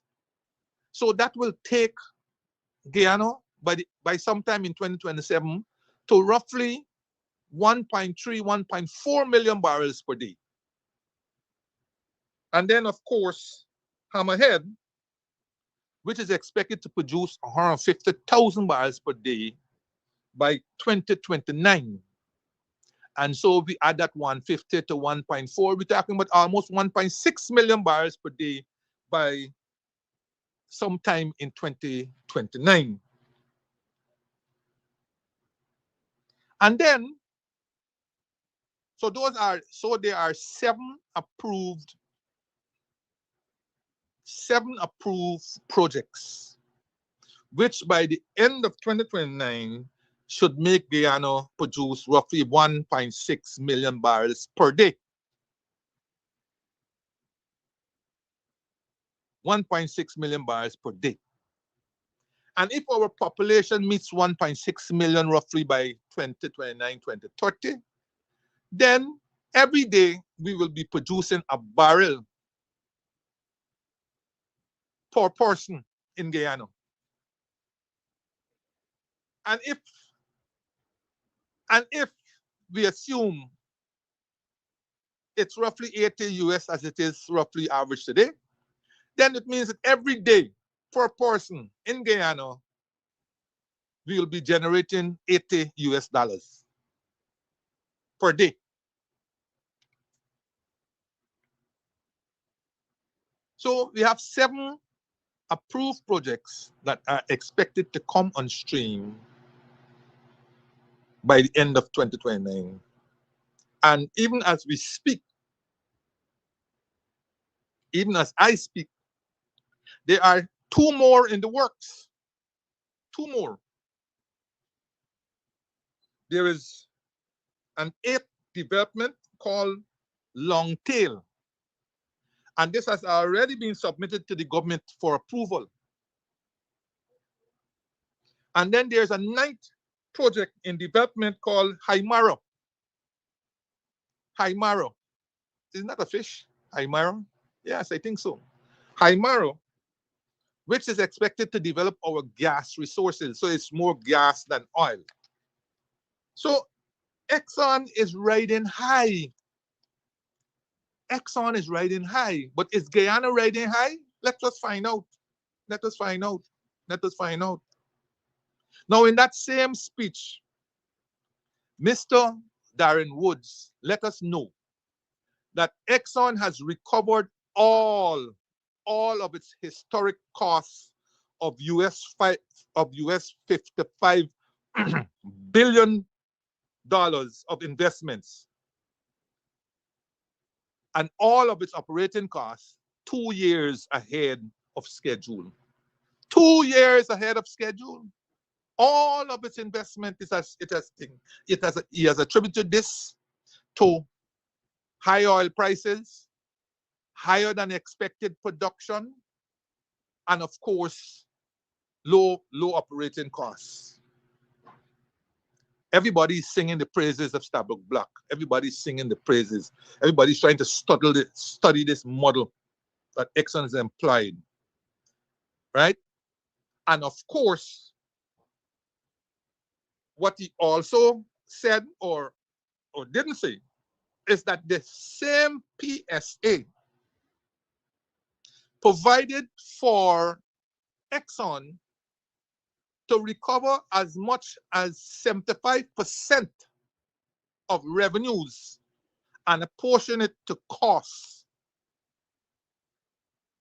I want to understand this. First of all, every month, the projects generated a set of costs, including costs of the historic costs for the FPSOs and so on. If in any one month, 75% of revenues was less than the cost for that particular month, then the difference was not whisked away, but it was carried forward to the next month. Okay? So let us say revenues for month one is $1,000. Then Exxon, under the PSA, can take up to 75% of it. So let's go it over again. Revenues was 1,000, but expenditure for that month was 900. Was 900. So according to the PSA, Exxon can take 75%, up to 75% of 1,000. That will be 750. And apply it against the 900, leaving 150. 150 will now be carried forward to month two and added to the expenditure for month two. So let us say month two expenditure again is 900. Then the total expenditure for month two will be 1,050. And if the revenues again from month two was 1,000, then Exxon can take only 75% of 1,000. That is 750. So 750 from 1050 leaves you with 300. And that 300 will now be carried forward to month three and added to the expenditure for month three, and so on and so on and so on. So you get the picture. Now, if 75% is being taken as cost oil, then 25% of the revenue is now what is called profit oil. Now, a lot of people get confused when they go with profit in the normal sense and so on. No, this is a fictional thing of cost oil and profit oil. So of that 25% that is left for profit oil, in our example, it will be $250. Government of Guyana is entitled to half of it, 50, and Exxon and its partners another half, 50. So government of Guyana will be getting 125, and Exxon and partners 125. So in essence of the 1,000, Exxon gets 750 plus 125. That's 875, and government of Guyana gets 125. In our example. But Exxon is also required to pay the government of Guyana a 2% royalty off the top. So now Guyana gets 14.5%. 12.5 plus 2. 14.5%. And Exxon and partners will now get 85.5%. Yes, that is how the PSA was set up. And so for a long time, between 2019 for soil and the date of this announcement, that was the fiscal regime in place. But Mr. Darren Woods has now indicated that the 55 billion investment in relation to the first 7 projects that I just named you there has been paid off. Has been paid off. And now this means that the government of Guyana is entitled to a bigger share. Now, people getting confused because they see Stabic News, even though I gave an interview with Stabic News, they're still carrying this thing about what happened to our 50%. Nothing has happened to our 50% because we are sharing 50% of profits, not 50% of revenue, 50% of profits. So the split is still there. The split is still there. It's the fiscal regime, overall fiscal regime, that will change.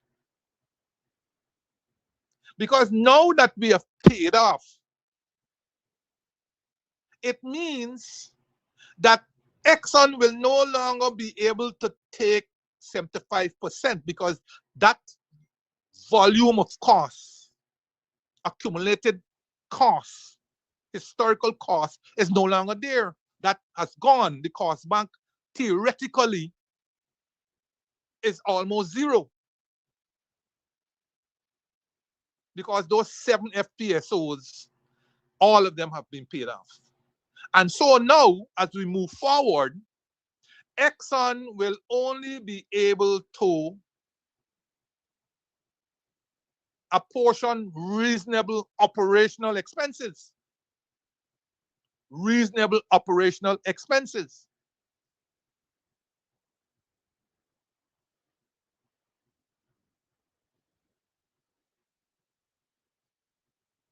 But here lies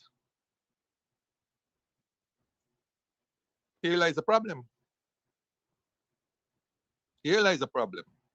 The problem is that's all well and good. But that ring fencing has come back now to kick us in the butt. Lack of ring fencing has now come back to kick us in the butt. Because there is no ring fencing. And what we mean by ring fencing? It means that each project will be thought of in its identity. Okay? You guys who do cost accounting, all this kind of thing, you know this. All right? You have separate accounting for each project. But without ring fencing, it's lumped. It's lumped. It's lumped. So what Exxon has been doing, because there's no ring fencing, is to take monies from existing projects, to use money from existing projects to undertake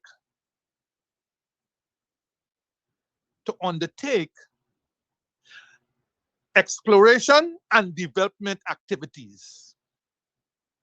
So you hear Exxon is exploring 3 or 4 more sites. So all the drill ships and so on out there.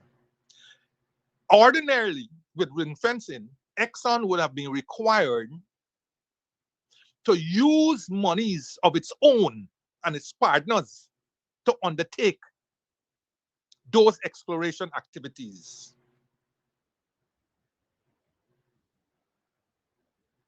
And if they found oil that could be exploited, then they will recover those expenses when those operations come on stream. If they do not find oil in exploitable quantities, then Exxon will be required to write that off as a loss in the normal course of operations. However, without ring fencing, it is the government of Guyana who's required to pay whether Exxon finds oil in exploitable quantities or not.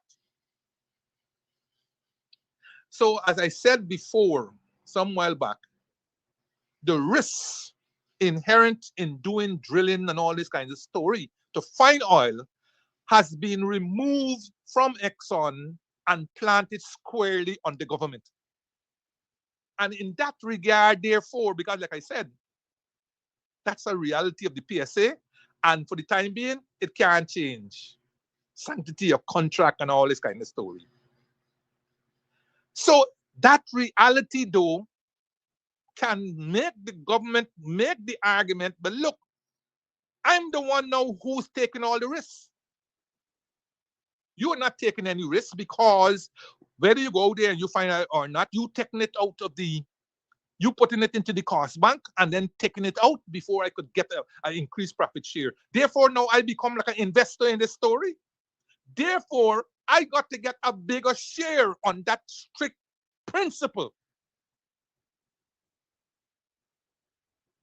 I can't put in and get nothing out of it. But this is what has been happening, and this is what continues to happen. Right? This is what continues to happen. So you have this scenario now where in the normal course of business, you will think hard before you make a decision when it involves your money. For example, you may think that X place may have oil, and Y place may have oil, and Z place may have oil. But when you look at your ability to attract capital and so on, you may say, look, I ain't not going to do X. I'm probably going to do Y because it looks more favorable and so on. So you make a business decision because it involves your money or it involves money that you're going to borrow and you're going to have to pay back. But in the scenario that is there at the moment, Exxon doesn't have to worry that. It becomes a situation of a moral hazard. A moral hazard. Remember the Gaisuko situation? Gaisuko doesn't have to worry about proper management and so on, because every deficit that they make will be covered by a big brother named government.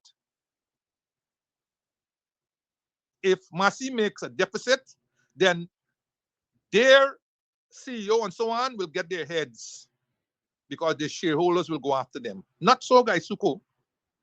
Gaisuko now has become a moral hazard. Now, I'm not saying Exxon is the same thing like a Gaisuko, but I'm saying they're also a moral hazard in the sense that they can go and pick any exploration or development activity because they cannot lose. They will then take their money from existing operations. And once you're taking money from existing operations, you are decreasing the share, not the 50%, but you're decreasing the amount that can be apportioned to profit oil.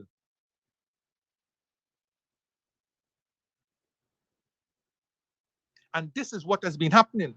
And that is why after Mr. Woods made the disclosure that we have paid off the 55 billion, everybody became excited. More money is coming to Guyana and so on.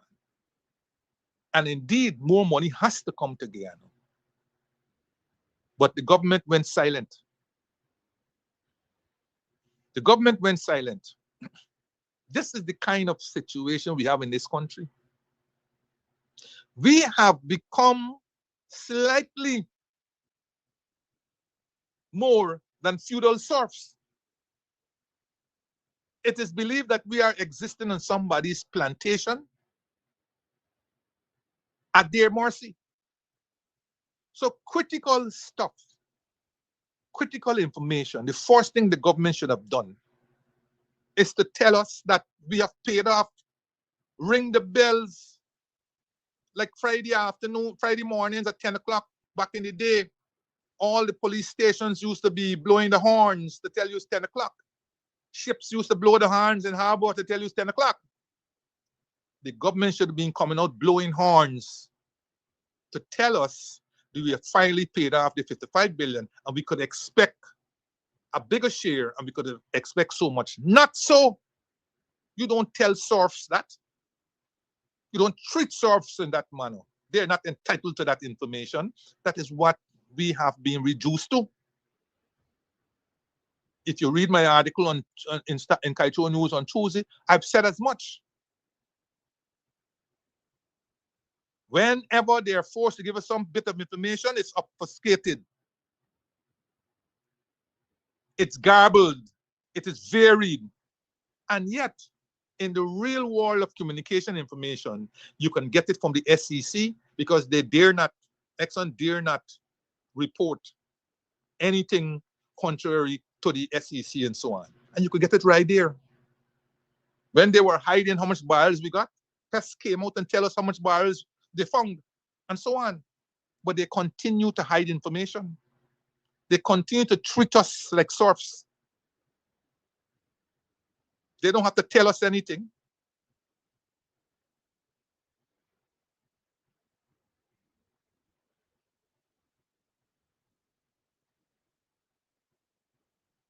So you have this situation.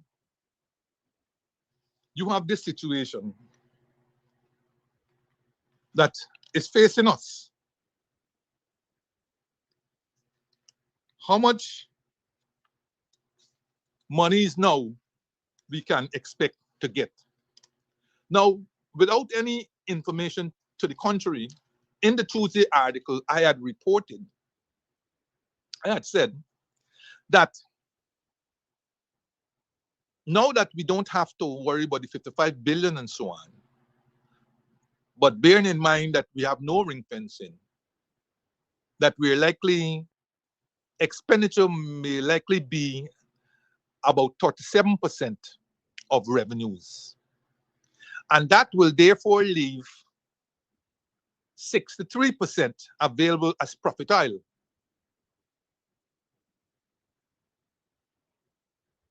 And half of the 63 is 31.5%.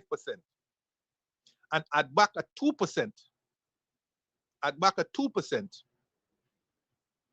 which will give us 33.5%. And now 33.5% compares very favorably to the 14.5% that we were getting prior to the 55 billion being paid off, right? That 33.5% is about 2.5 times. So if we were getting on average 2.7 billion US per annum, when we were getting 14.5%, now that we're getting 33.5%, that will translate to somewhere between 8 to 10 billion US dollars per annum in our natural resource fund.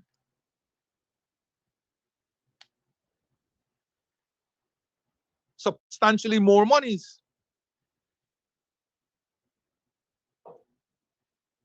Since that article 2 days ago, I have gathered that the government, which still has not come out with information to the public, which still has not held a press conference on this matter, but instead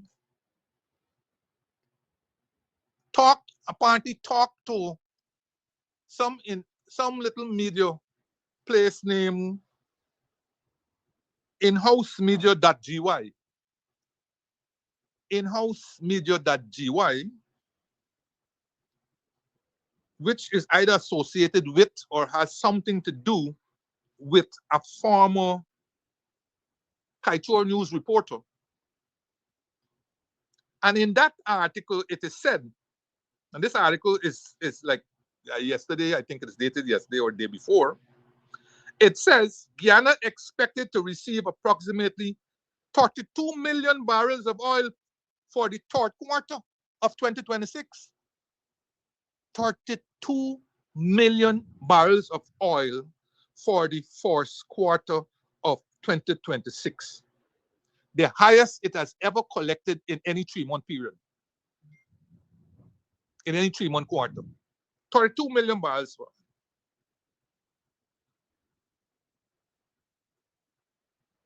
In the past, we would normally get 3 lifts per month. 3 lifts per month, each of 1 million barrels. So now, 3 lifts per month will give you 9 million barrels per quarter, right? 9 million barrels per quarter. Now you're getting 32 lifts at 1 million barrels each lift. That's 32. So 9 compared to 32 in 1 quarter. In 1 quarter.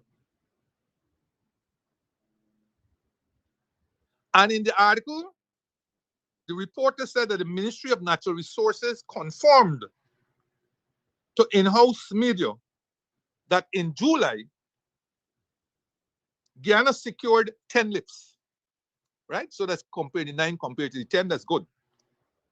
In July, we had 10 lifts. In August, Guyana will receive 10 lifts. That's 20. Excuse me. And in September, Guyana will get 32 lifts in recognition of the fact that the 55 billion has been paid off. So in 1 quarter,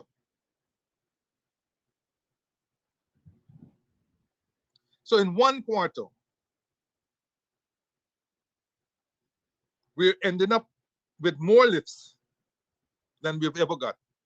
According to the Bank of Guyana, Guyana received 7 lifts in Q1 and 11 lifts in Q2. So that overall for the period January to September, Guyana will receive 50 lifts. 50 lifts. That's 50 million barrels of oil. Okay? If we go at $80 per barrel, $80 per barrel, then for the period January to September, Guyana would have earned $4 billion US dollars. Roughly 8540, yeah, $4 billion US dollars minimum. $4 billion US dollars minimum. Well in excess of what it would normally earn for entire year.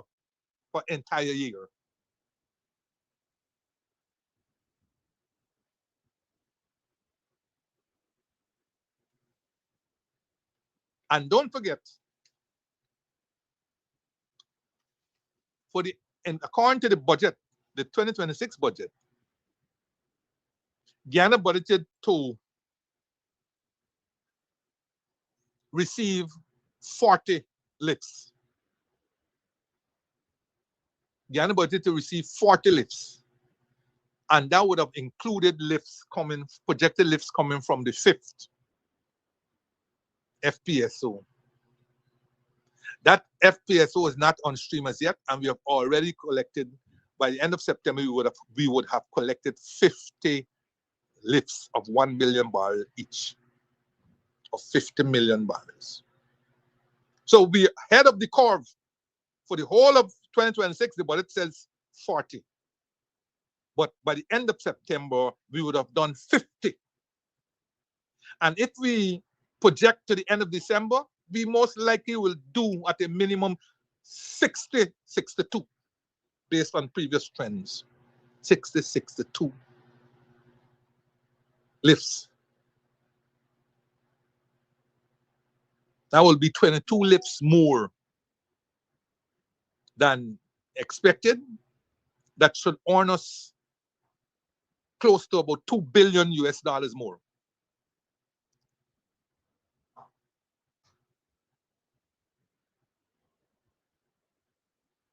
The ministry apparently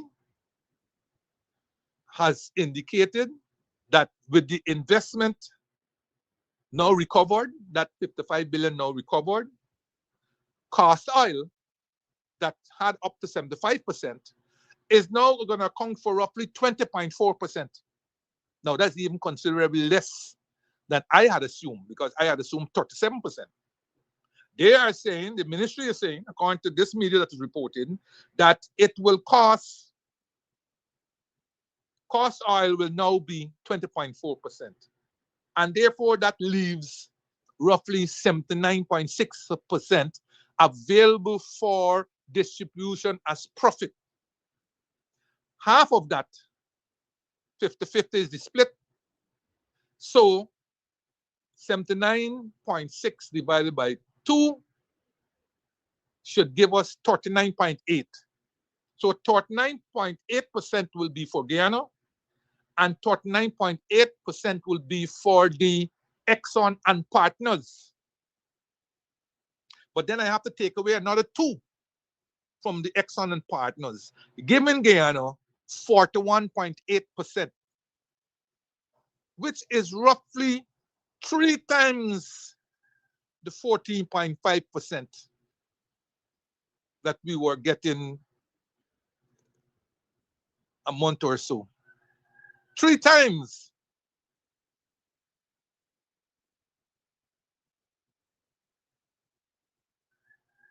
But the ministry was very cautious to say that this is not fixed in stone. This is not fixed in stone. It's a moving target. It depends on actual production, definitely. It depends on oil prices. And interestingly, it depends on spending by Exxon. Can you believe this? It depends on spending by Exxon, which suggests that they can't control the spending by Exxon. Because remember, the spending by Exxon reduces the amount that is available for profit oil, and hence reduces the amount that is available for splitting.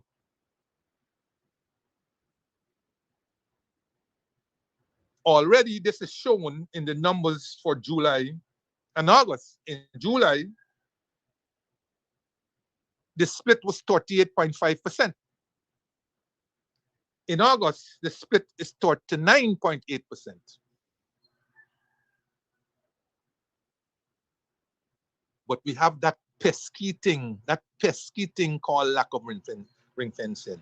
So lest we start getting euphoric, we have to temper it, because contrary to what Exxon is telling you, the cost bank will never be zero. The cost bank will never be zero. The cost bank will go down temporarily, but it will never go to zero. It cannot go to zero anyhow, because once Exxon is operating, they'll be operating expenditure. That has to be taken out and treated as cost side.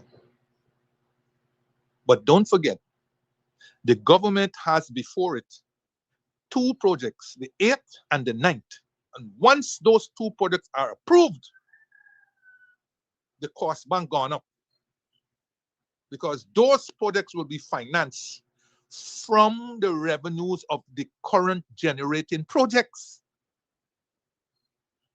So this is an indication that the government has to get it right. The government is reticent about forming a petroleum commission that could have taken care of all of this.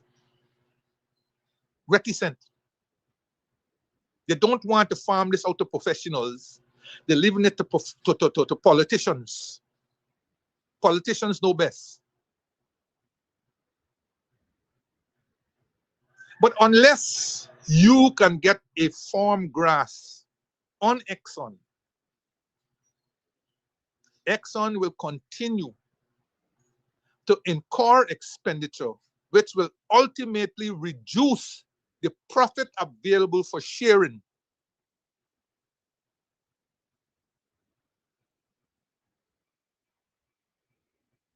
Now, we are admitting now that the amount to go into the natural resource fund will increase. So the call has to be,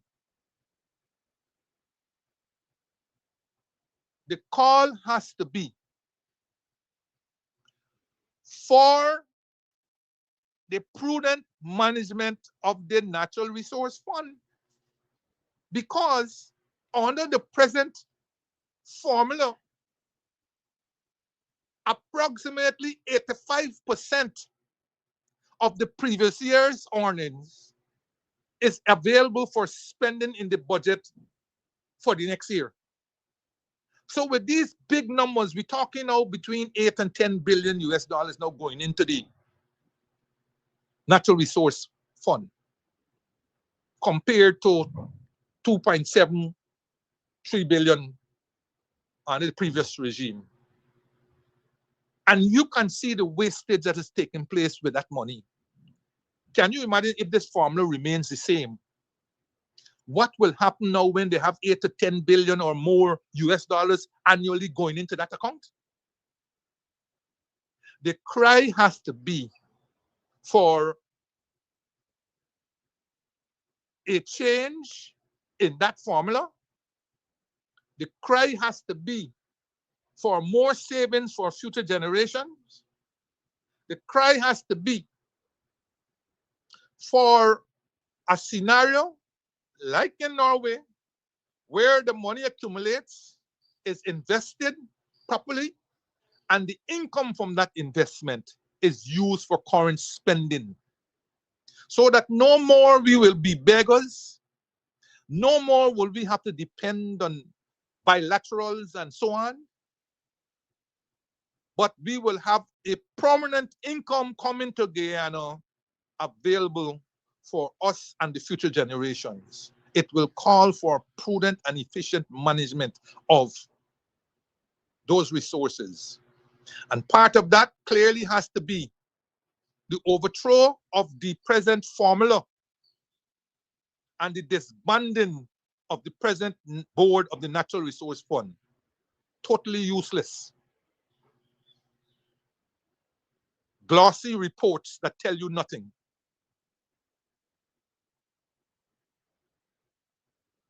It's going to come a time when all of those funds cannot just be held on overnight deposits in the Federal Reserve Bank. That you're going to have experts who can guide the efficient investment of that fund so that it could generate anywhere between 6 and 10% returns annually at a minimum.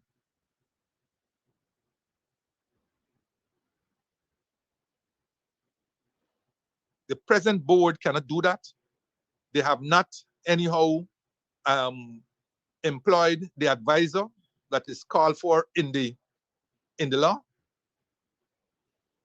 So these are going to be interesting times, and we cannot wait and hope that the government that has mismanaged the resources out of that fund to do any such thing. Already, unbelievably, I'm telling you, unbelievably, the government is trying to tell us that a road from where what is that, West Bank, that road there, that West Coast, West Bank Road to Perico will cost 121 billion Guyana dollars. 121 billion Guyana dollars. Now let's see if we could get this right. 1 billion US dollars is 200 billion Guyana dollars. Okay? So they are saying that a road from that West Bank Road to Perico will cost in excess of 500 million US dollars. Man, look, this is the things that got to wake us up. This is what they got to wake us up. But you know what? The Americans, recognizing that serious money is going to come now, the Americans send their #2 man in the State Department to come visiting. And you know what he says? You know what he says? He says, we are interested in ports, road construction, housing, energy. And he didn't have to mention bauxite because that was mentioned the day before. The Americans always seize upon the opportunity. You see, so far the Americans have avoided coming into the sector. Right? The Americans don't want anything to do with corruption and them sort of thing. So they stayed out. But now they say, a lot of money coming here, we can't get left out. So the man mentioned road construction. And I'm telling you, based on the highway that they built, I'm happy that they come in. I'm happy because we have not built a single road in the last 6 years that will make us proud as a country with huge amounts of resources. Not a single road that was built in this country that will make us proud. And if the Americans got to come and show us how, I say thanks be to them, praise be to them, because they know how to build road. If the highway is anything to go by, they know how to build road. We ain't learned it yet. And we wasting money building road today and it picking it up like biscuit. We wasting money building roads today that's sinking. Up to this morning, I was listening to a program where people calling in and complaining how roads just built sinking, and so on. And we continue. We are continuing down this path. There must be a serious rethink and investigation in any road that is going to cost us $121 billion. Any road that is going to cost us $121 billion. That is roughly 500 million US dollars, based on what we think. As if 1 billion is 200 billion Guyana dollars, then 121 billion is over 500 million US. And that is serious cause of concern. All right, Kodaki, it's wrong this time, and I've got to say I leave because I could feel the hoarseness coming into my throat. It was a good program. I'm happy to receive your comments and feedback as I've been doing the last time. And just before I go out, let me reiterate. I got a comment while I was in Jamaica via Kodaki from an ardent listener beseeching me to do certain things and so on, to enhance and so. And that's not the first time I've got that. I've got it openly on this program. I've got it with people who reach me and so on. Let me say, in the best way I could say it, I do this program for education and whatnot and so on. I have no intention of moving beyond this. Because even people who are telling me I need to migrate from Kodaki because CAMS, because not many people know about CAMS and your message needs to be broadcast. I am saying you could take my message and broadcast it however you like.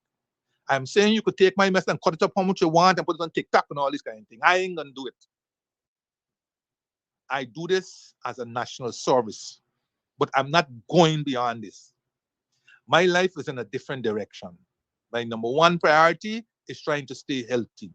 Number two is my family and so on. Number three is them kiddos who I tutor a little thing, and my grandson going into CXC next year. So I am looking after him. And of course, anything afterwards I can do, little traveling and so on. I have no intention of doing anything beyond this. This is my national service that I'm continuing. So thank you for all the interest and the inspiration and all this kind of thing and what I do and what I shouldn't do and I'm sorry thing. But I am saying to you, this is it. I'm not migrating from CAMS. To the extent that I continue to do this program, it will be right here. When I sign off here on Thursday at about 9:30 or so on, that's it. I'm not going to cut up anything and so on. If you want to do that, go ahead. You have my permission to go and cut it up as long as you don't take it out of the context and so on. You have my permission to do all of that and so forth. But this is me. Signing off until next week. Bye.